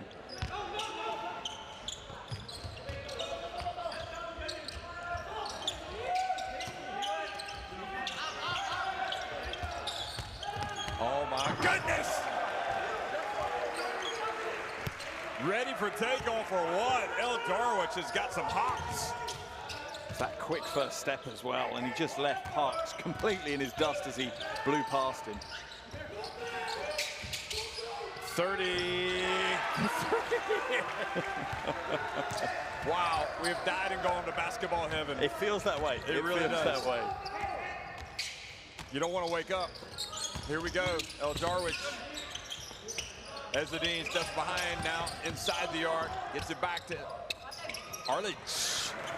Just the offense is just breathtakingly good. And the defense isn't letting it either side down. It's not like these are uncontested shots. They're contested pretty much every single time.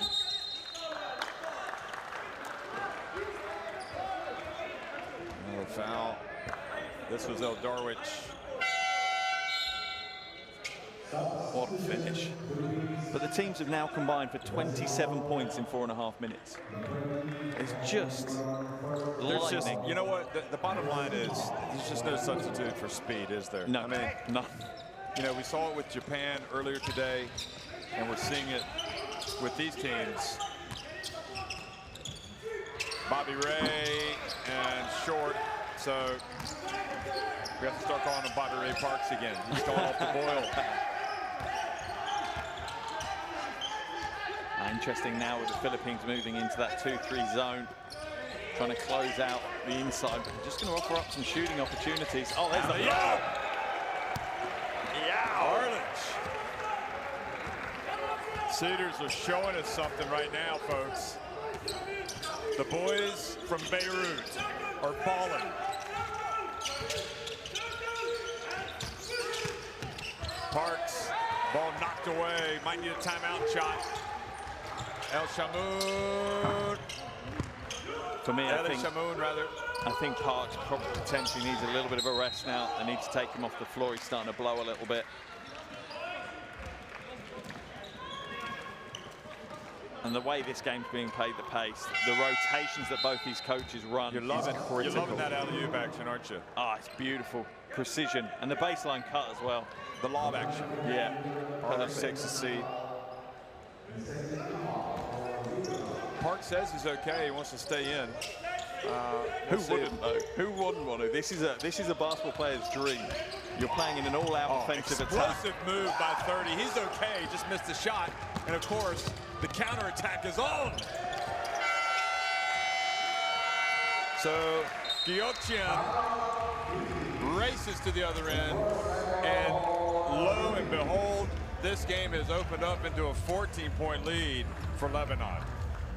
Yeah, it truly has. A 19-12 run to start this third quarter for Lebanon. 19 points in 5.5 minutes. That's a huge scoring rate. Relax. We gotta get back here, okay? Okay, we got a lot of good shots here. The problem is when we're missing, we're not getting back. Naiiwan tayo eh. We gotta sprint back on defense, okay? let's go and let's run numbers. Okay, let's go numbers. Okay, get the ball screen, and then when they run the high show, yeah, short roll, and then make sure you're flat here. You're flat here, okay? And then can get back on defense. Get back on defense. Well, the game was having some back and forths, lead changes, what have you, but now with Lebanon going up by 14 points, you wonder if Philippines are going to claw this back, or are we looking at a potential, because it could really go ugly the way Lebanon are playing. I mean, they're just on fire. And that's the thing now. If Philippines think they can continue with this high-paced back-and-forth run-and-gun game, then I think that's a mistake. I think the Philippines need to change something within this game. They need to tinker either with the tempo, or whether it's, you know, move it into a more physical battle. But if they keep the same, that's going to help Lebanon. Well, 30's open.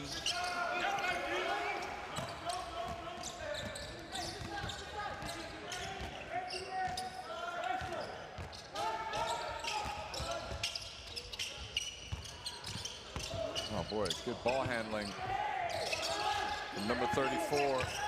Look at, Eldarowicz, a little bit of showtime on the baseline. Sergio.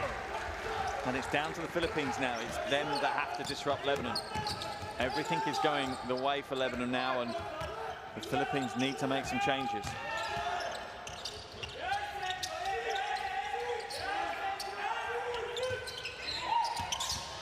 Tamayo hands it off, good penetration from the big fella, and gets it to Aram.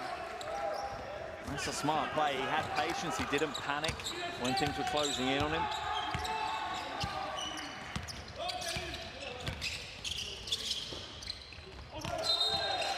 Ooh, traveling on Eldarowicz.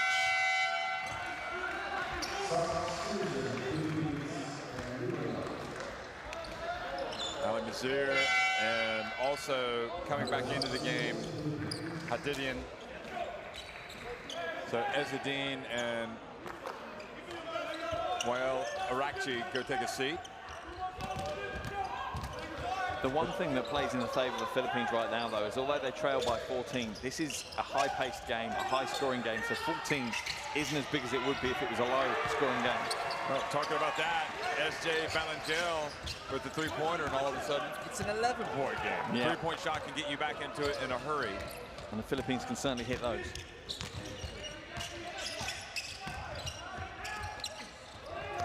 Again, I mean, Gyeokjian, what a smooth customer he is.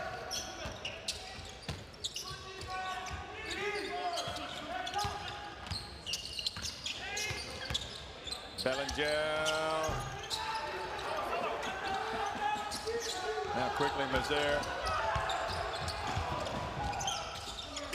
And quickly, here he goes again, Gyeokjian, he's open. Why not? His third three of the game. Yeah, that takes him up to 13 points alongside 6 rebounds. He's perfect from three-point range. Yeah, 3 from 3, phenomenal. Coming off the bench and having that kind of impact, that's a gold nugget for any coach at this level.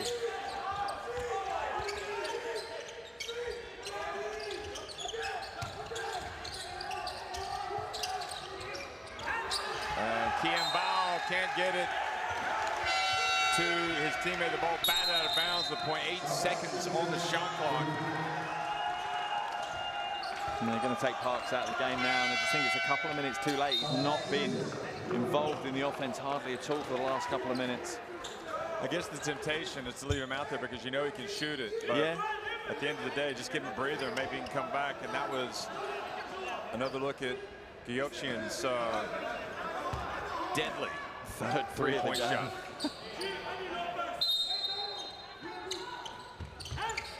Oh, could not have asked for a better shot than that. No, perfectly run out of bounds play with 0.8 seconds.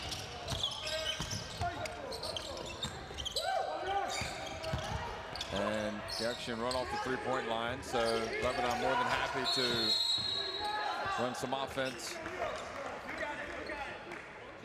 the ball doesn't just stick, really, does it, with Lebanon? And it's constantly moving. Yeah. You know, you don't see somebody just standing there holding the basketball. Particularly when they're in a position like this, that they're a real confidence kind of team. When they know things are going their way, it just kind of grows. It's that momentum. It's pushing that snowball down the hill. Once it gathers speed, it just seems to, yeah, really stem out into some great basketball. Good defense, good hands by number 10 for the Philippines. Yeah, Bando coming into the game. First time for him. Alley-oop! It's not just the defense, it's the high-flying act. Don't abandon your hopes of coming back to win this game.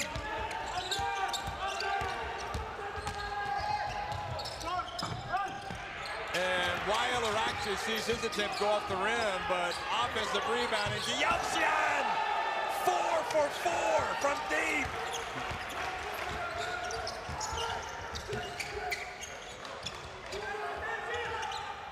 Oh my.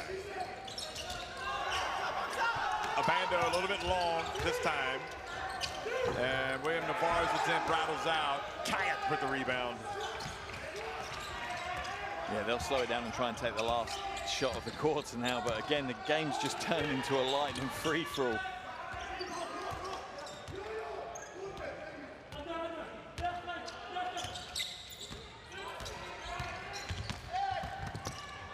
Wael again, he's just fearless driving to the basket. He's fouled.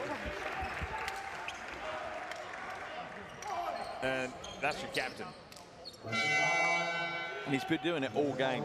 He's been doing it from behind, didn't he? Yeah. That was the lob to Abando. Actually, he's been doing it all game. Just going so hard. Straight to the basket. Takes his tally to 16 points and 4 assists now. And an efficient as well, 6 from 14 from the field. It's not bad numbers for a guard.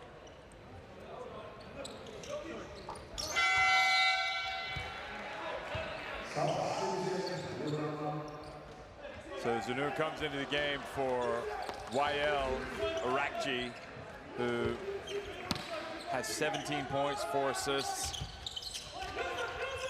Abando, and passes it back. Aram, I'm gonna count, would not have counted, or anyway, didn't make it. All smiles, and look at that lead, Williams, 79-58. Lebanon in control now against the Philippines. And yeah, an absolutely impressive display there from Lebanon in the third quarter, scoring 33 points in that quarter. And across the board as well, so many players stepping in and putting big performances in. I think your probably biggest nod, though, has to go to Gyeokchang. 16 points, 6 rebounds, and 4 from 4 from downtown. The unlikely hero at the moment for Lebanon, helping them into what is such an impressive lead against a tough Philippines team. But I think it is also evident that the Philippines have been rocked by that injury for 30 Ravena. He's come back in clearly, you know, but I think it took some momentum away from them, took away a little bit of what they were trying to achieve. They're only down by 6 or 7 at that point, and it certainly changed the flow of the game for them.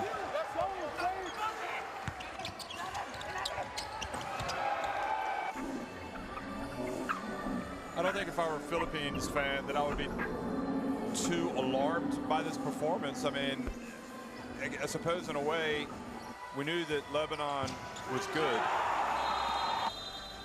I think the Philippines has shown us a lot tonight. But it's strange how a game can be so close. Just like the Kazakhstan-Japan game. Kazakhstan were leading at halftime and late in the third quarter, and then they just got run out of the gym by Japan. And kind of the same thing has happened here with Lebanon. Feels very similar, right? Feels very similar, and you're absolutely right. The Philippines, you know, they need to come back from this. They need to, you know, progress from this in future games. If they're not able to win this one, and their eyes will look forward to their next game on Friday against India, which clearly they go into as very, very hot favourites, to put it politely. You see this type of game, there's so many thoughts that come to your mind. You know, you don't want to go over the top with this, but it's kind of like there's no turning back for Lebanon. They found something that's working. Oh, I don't believe it. He's human. He missed a shot from three-point range. What were you thinking about Gyokchian? Ball goes out of bounds. Philippines getting ahead of themselves. 21 points, the lead. Any danger of Lebanon relaxing here?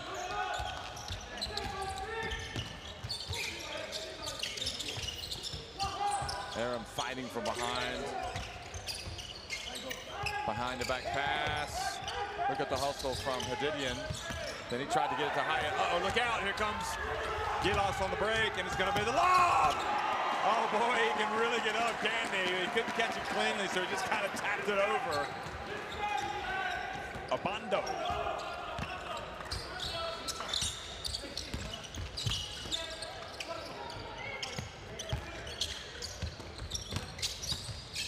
Zanoon rims out.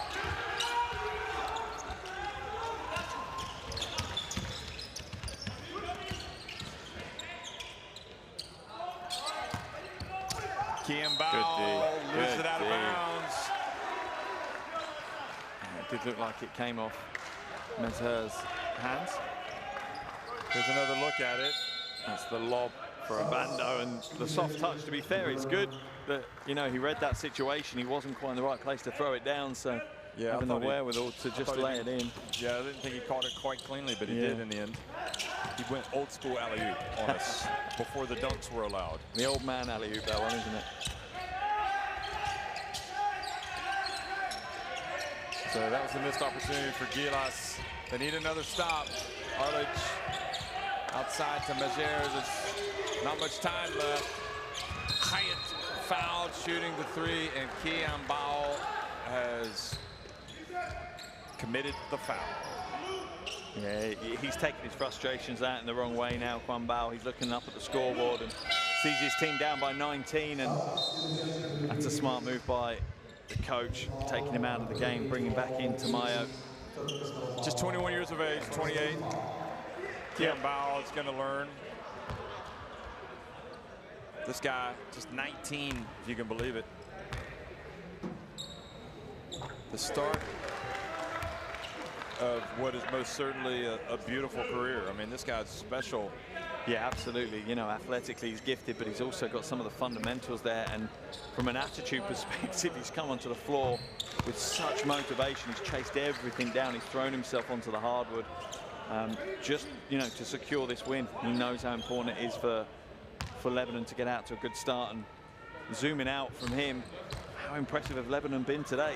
You know, we were excited to see what they would do, and they certainly haven't disappointed in this first game.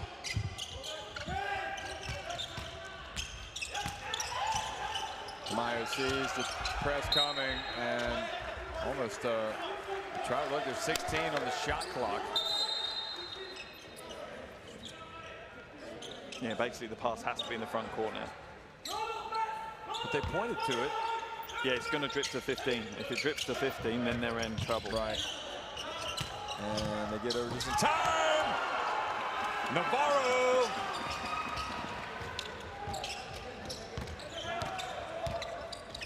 These Filipinos have the springs, don't they? They get up. And there's no real surprise how big basketball is in the Philippines. When they play that brand of basketball, it's so entertaining. You just don't know when there's going to be an explosive moment. You see a replay of the easy foul call there. This is a Navarro flush. Abando was asking for the alley-oop pass, and Navarro said, nah, I've got this one.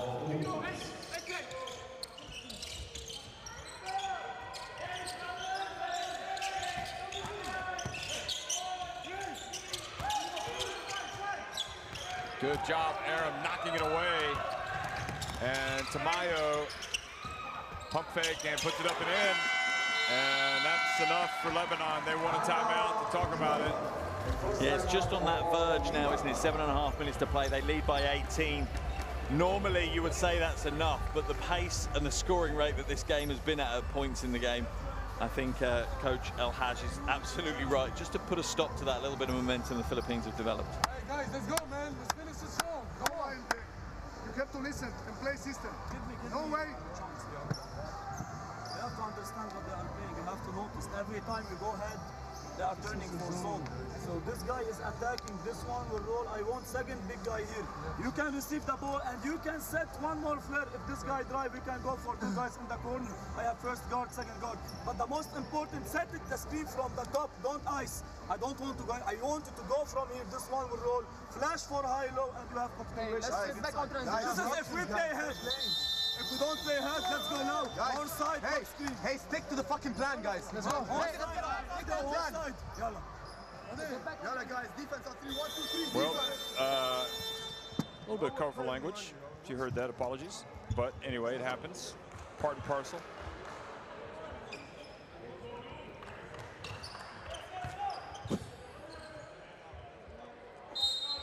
I think they've acquitted themselves quite well today, but definitely down to 18.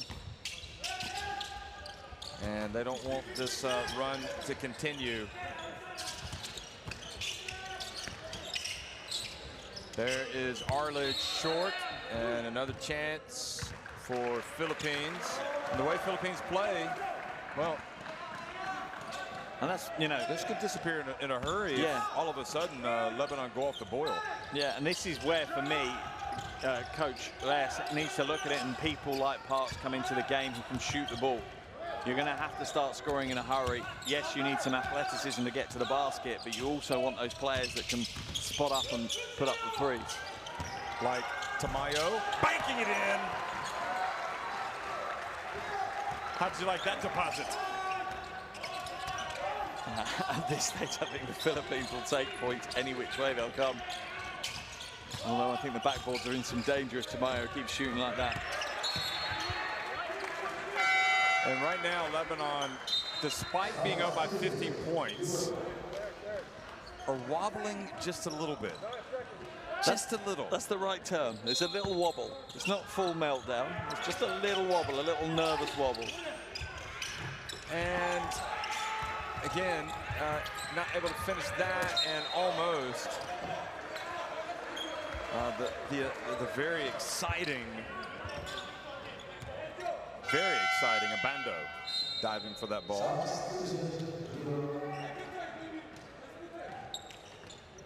And no real surprise when things start to wobble. What does Coach El Haj do? Bring Arakji back into the action. Just to settle some nerves, provide some guidance.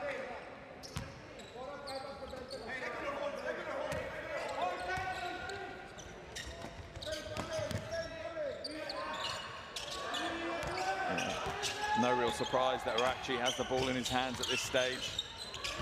Spin and too much time. Good D from Abando.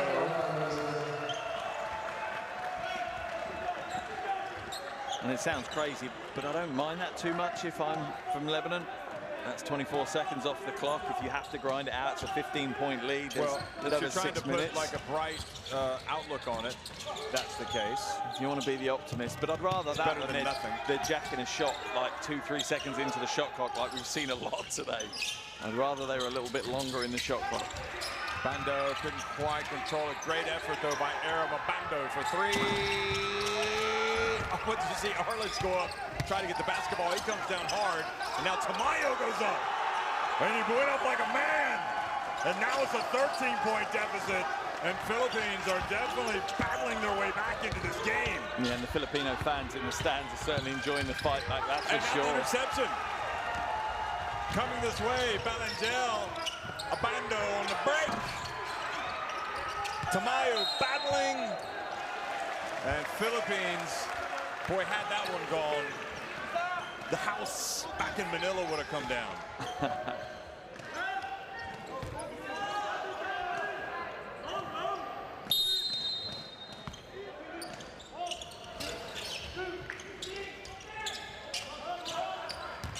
Aram being pushed a little bit by Wael. Arakji scores. Smart play by Aram. He had that mismatch. He knew that he had the strength and the length over Arakji, and there you go. 11 points now. Potential stunning fight back here by Gilas. Chance of defense now coming from their fans.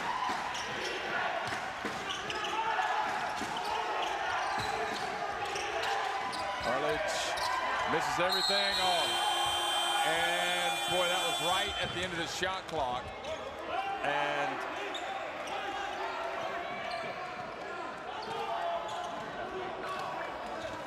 Ali Mansour will be taking free throws.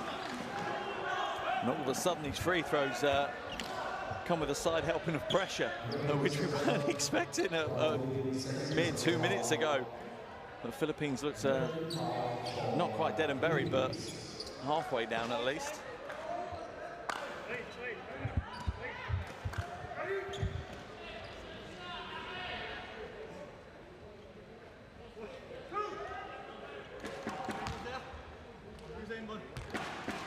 What a time to take your first trip to the free throw line.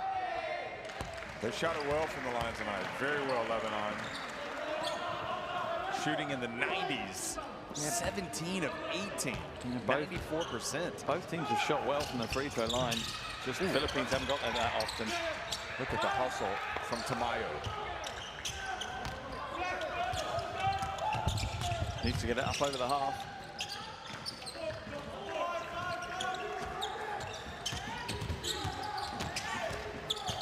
Bellinger leans in, gets it to go, they're gonna count it. Here comes Gilas, look out.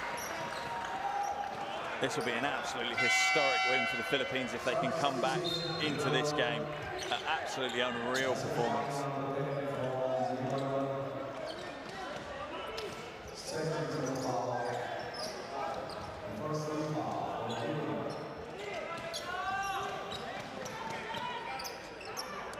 This would go down in history as one of the all-time great comebacks. Yeah, I mean, it would be a 20-point deficit.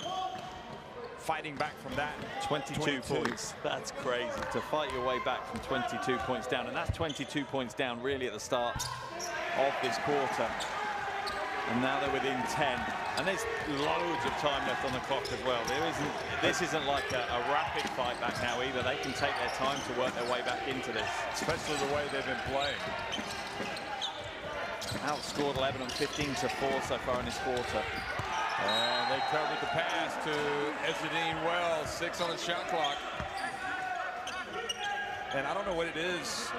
I mean, yes, it is the Philippine defense, but also Lebanon just kind of slightly out of rhythm. I think, look at that. I think they put themselves into cruise control too early. I think they saw the finishing line and just thought that they could, you know, roll across the finishing line, and the Philippines, they just never say die. The game is never over until that buzzer goes. Bellinger forcing that turnover.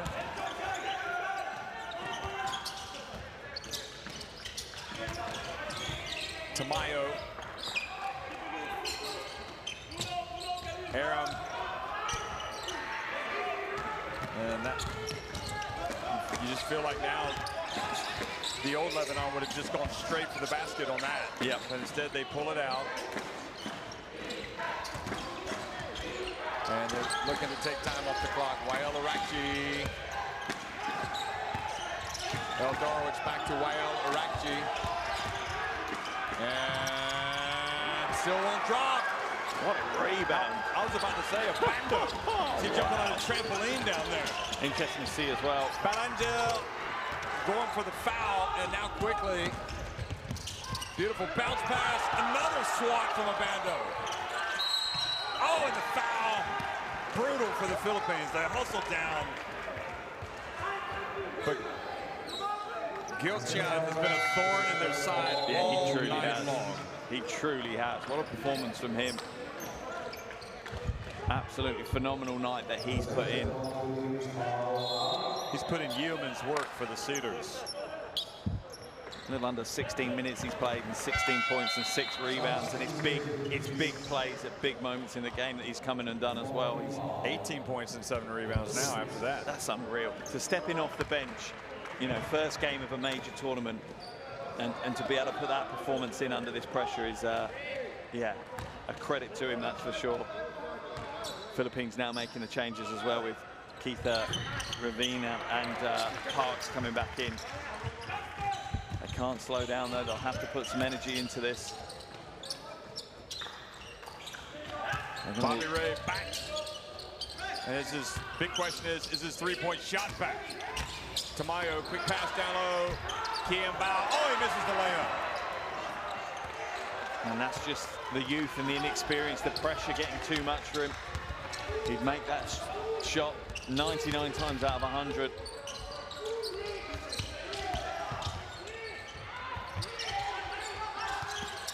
And the quick pass to Elgarowicz, he misses the layup as well.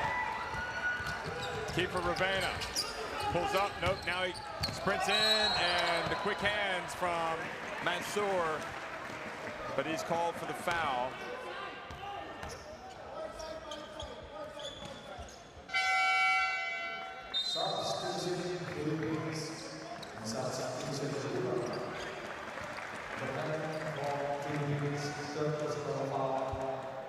Well, this is a big pair of free throws for Ravena to come in and take right now. 2 from 2 from the line so far tonight, though, so just want to keep his perfect record. In fact, there is only points of the night.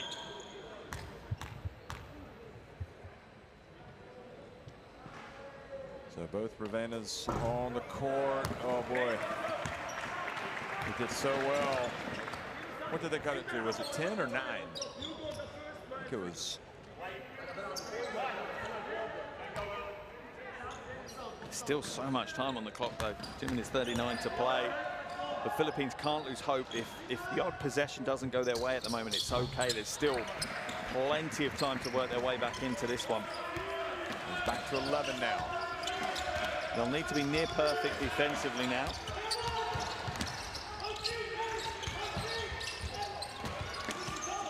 Rakchi. I think you're right, though, about earlier in the game. I think Chot needed to remove Bobby Ray a little early just to give him a breather. And traveling is the call. Good defensive stand. That's exactly what they need.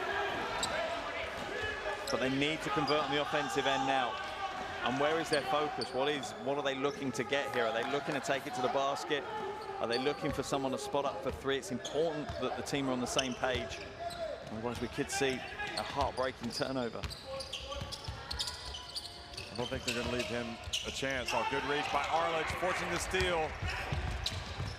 And Mansour pulls it back out. That's smart. That's smart. No, his coach wanted him to go. Nah, for me, run the clock. Run the clock was like, this is what's gotten us into trouble. We've been a little hesitant. Arakji, and that is why you do wait, because you get the three-point play opportunity. And just that little hesitation again from Arakji.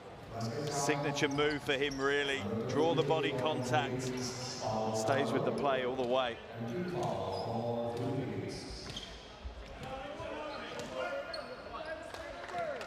If he makes this, is it just a step too far? 13 points now, could move to 14.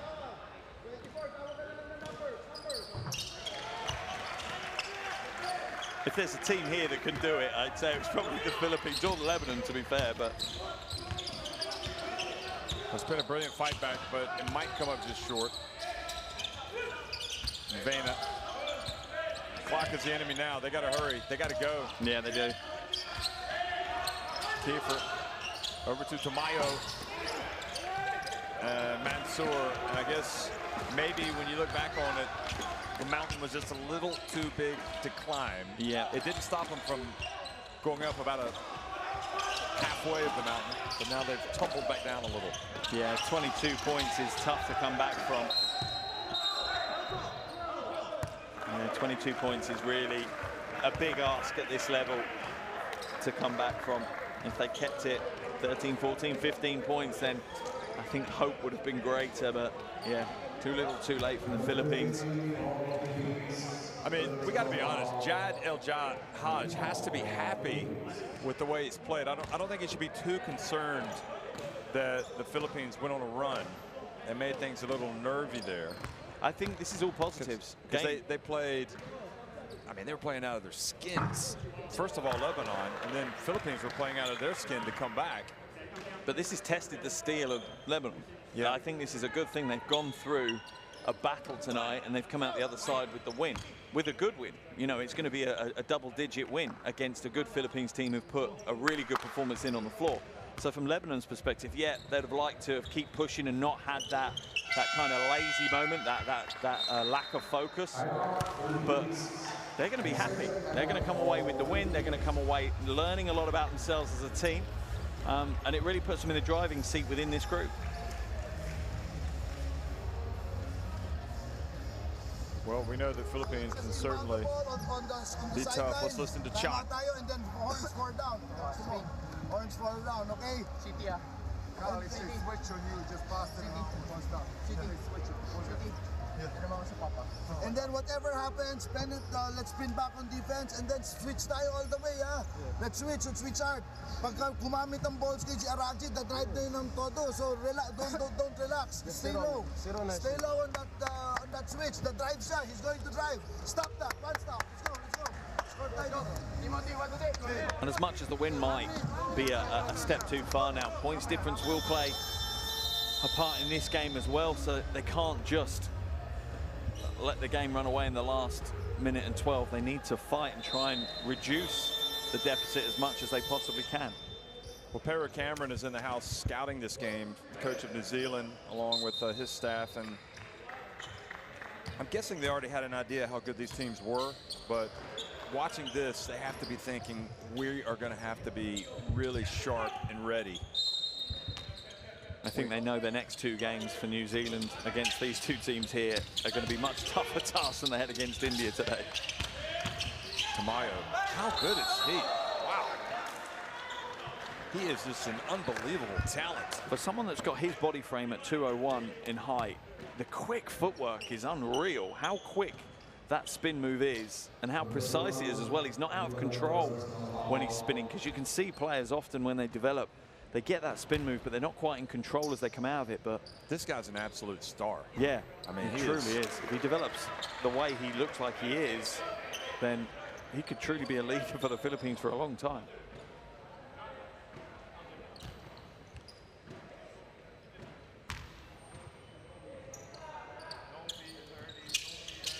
Ooh, rattles out. So 14 points, the difference. You know, Lebanon gonna have to keep it going. Arledge for good at 3. And again, lots of weapons. Important to have the naturalized player that really buys into what you want to do. He ticks that box. You can see he's a perfect fit for this team. Yeah, it gives them what they need, that's for sure. Doesn't want to be the hero, wants to fit into the machine.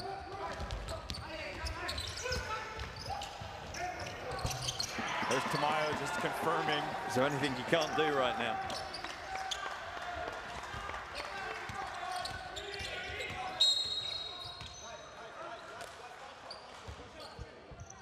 Two free throws coming, so Philippines not giving up the ghost. No Hadj, he's like, what's he doing? I want to go get it. I want to have some dinner. Yeah, I think he's telling his assistant coach they're going to have to change the reservations.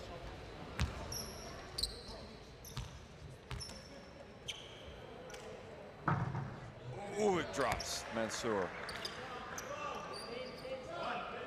You know, we got more contenders. You know, I don't rule out Philippines contending for a spot on the podium with this performance. The question for the losing teams that have lost these tough games is how do they bounce? You know, are they going to bounce back strong? Game 2 is huge for the teams that have lost it. Yeah, their response to that loss is huge. If they had to come back the next day, that would be tough. Yeah. Give them that extra day. They've got a chance. Particularly as I think 30 is going to wake up with one hell of a headache in the morning. I think a day off would be a nice welcome gift for him. Mark, I would just like to say thank you, not to you, although I do thank you. But I just want to say thanks to these players, thanks to these coaches, thanks to everybody for this FIBA Asia Cup, because it is just 2 days old and we're having the time of our lives. We're watching some fun basketball. I mean, it is just electric stuff. Philippines, Lebanon, just adding to the occasion. Wonderful game. Lebanon winning though 95-80 over the Philippines.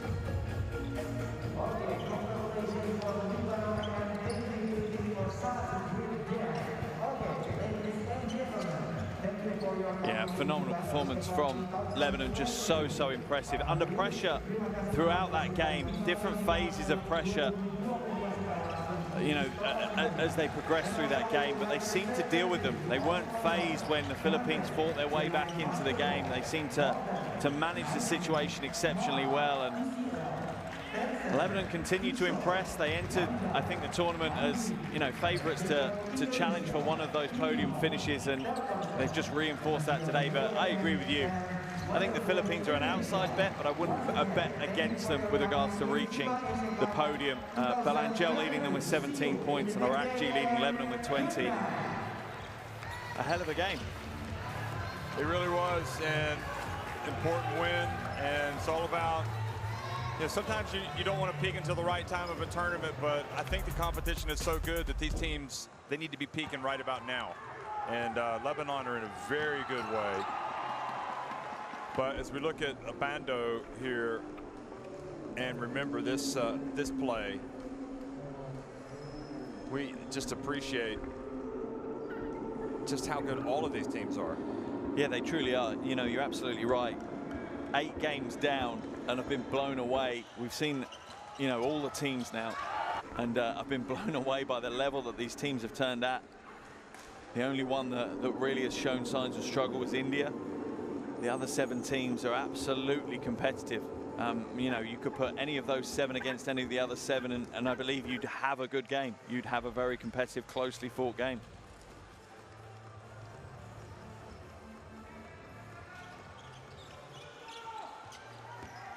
Tamayo banking that in.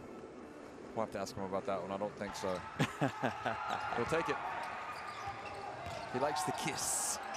And here he is doing the right thing. What did he finish with again tonight? It was 15.6 rebounds, 3 assists, and a steal, and 3 blocks. I'm surprised he didn't have more than 15, to be honest. That's a stat line, though, right? That's I do a hell think of a stat line. Efficiency score of 21. I think when the game was turning, I think you're right. He did leave Bobby Ray Parks in too long. He could have pulled him out and put him back in. Yeah, and maybe it looks like Parks is the kind of player that just needs a couple of minutes. You know, a break in play, and he can be rejuvenated and go again. It wasn't a matter of he's done for the night. I think the rotations were just a little bit slow. He ran some of his players for a little bit too long at times, Coach Reyes. And I'm sure they'll look at that. You know, they'll do a deep dive and a debrief after this game and work out where they need to make the changes. They get the day off tomorrow, then the Philippines come back and play India, and then the game to look forward to without a shadow of a doubt now is New Zealand against Lebanon in this group. That's going to be an absolute barnstormer on Friday. Yeah, again, I like New Zealand. I'm not sure they can live with these teams, but we'll see. India falling hard to New Zealand earlier today. Lebanon chalking up a big one, 95-80 tonight over the Philippines here in Group D. It has been one heck of a day in Jakarta. Thanks for watching, everybody. Thank you, Mark Mills. Adios, muchachos.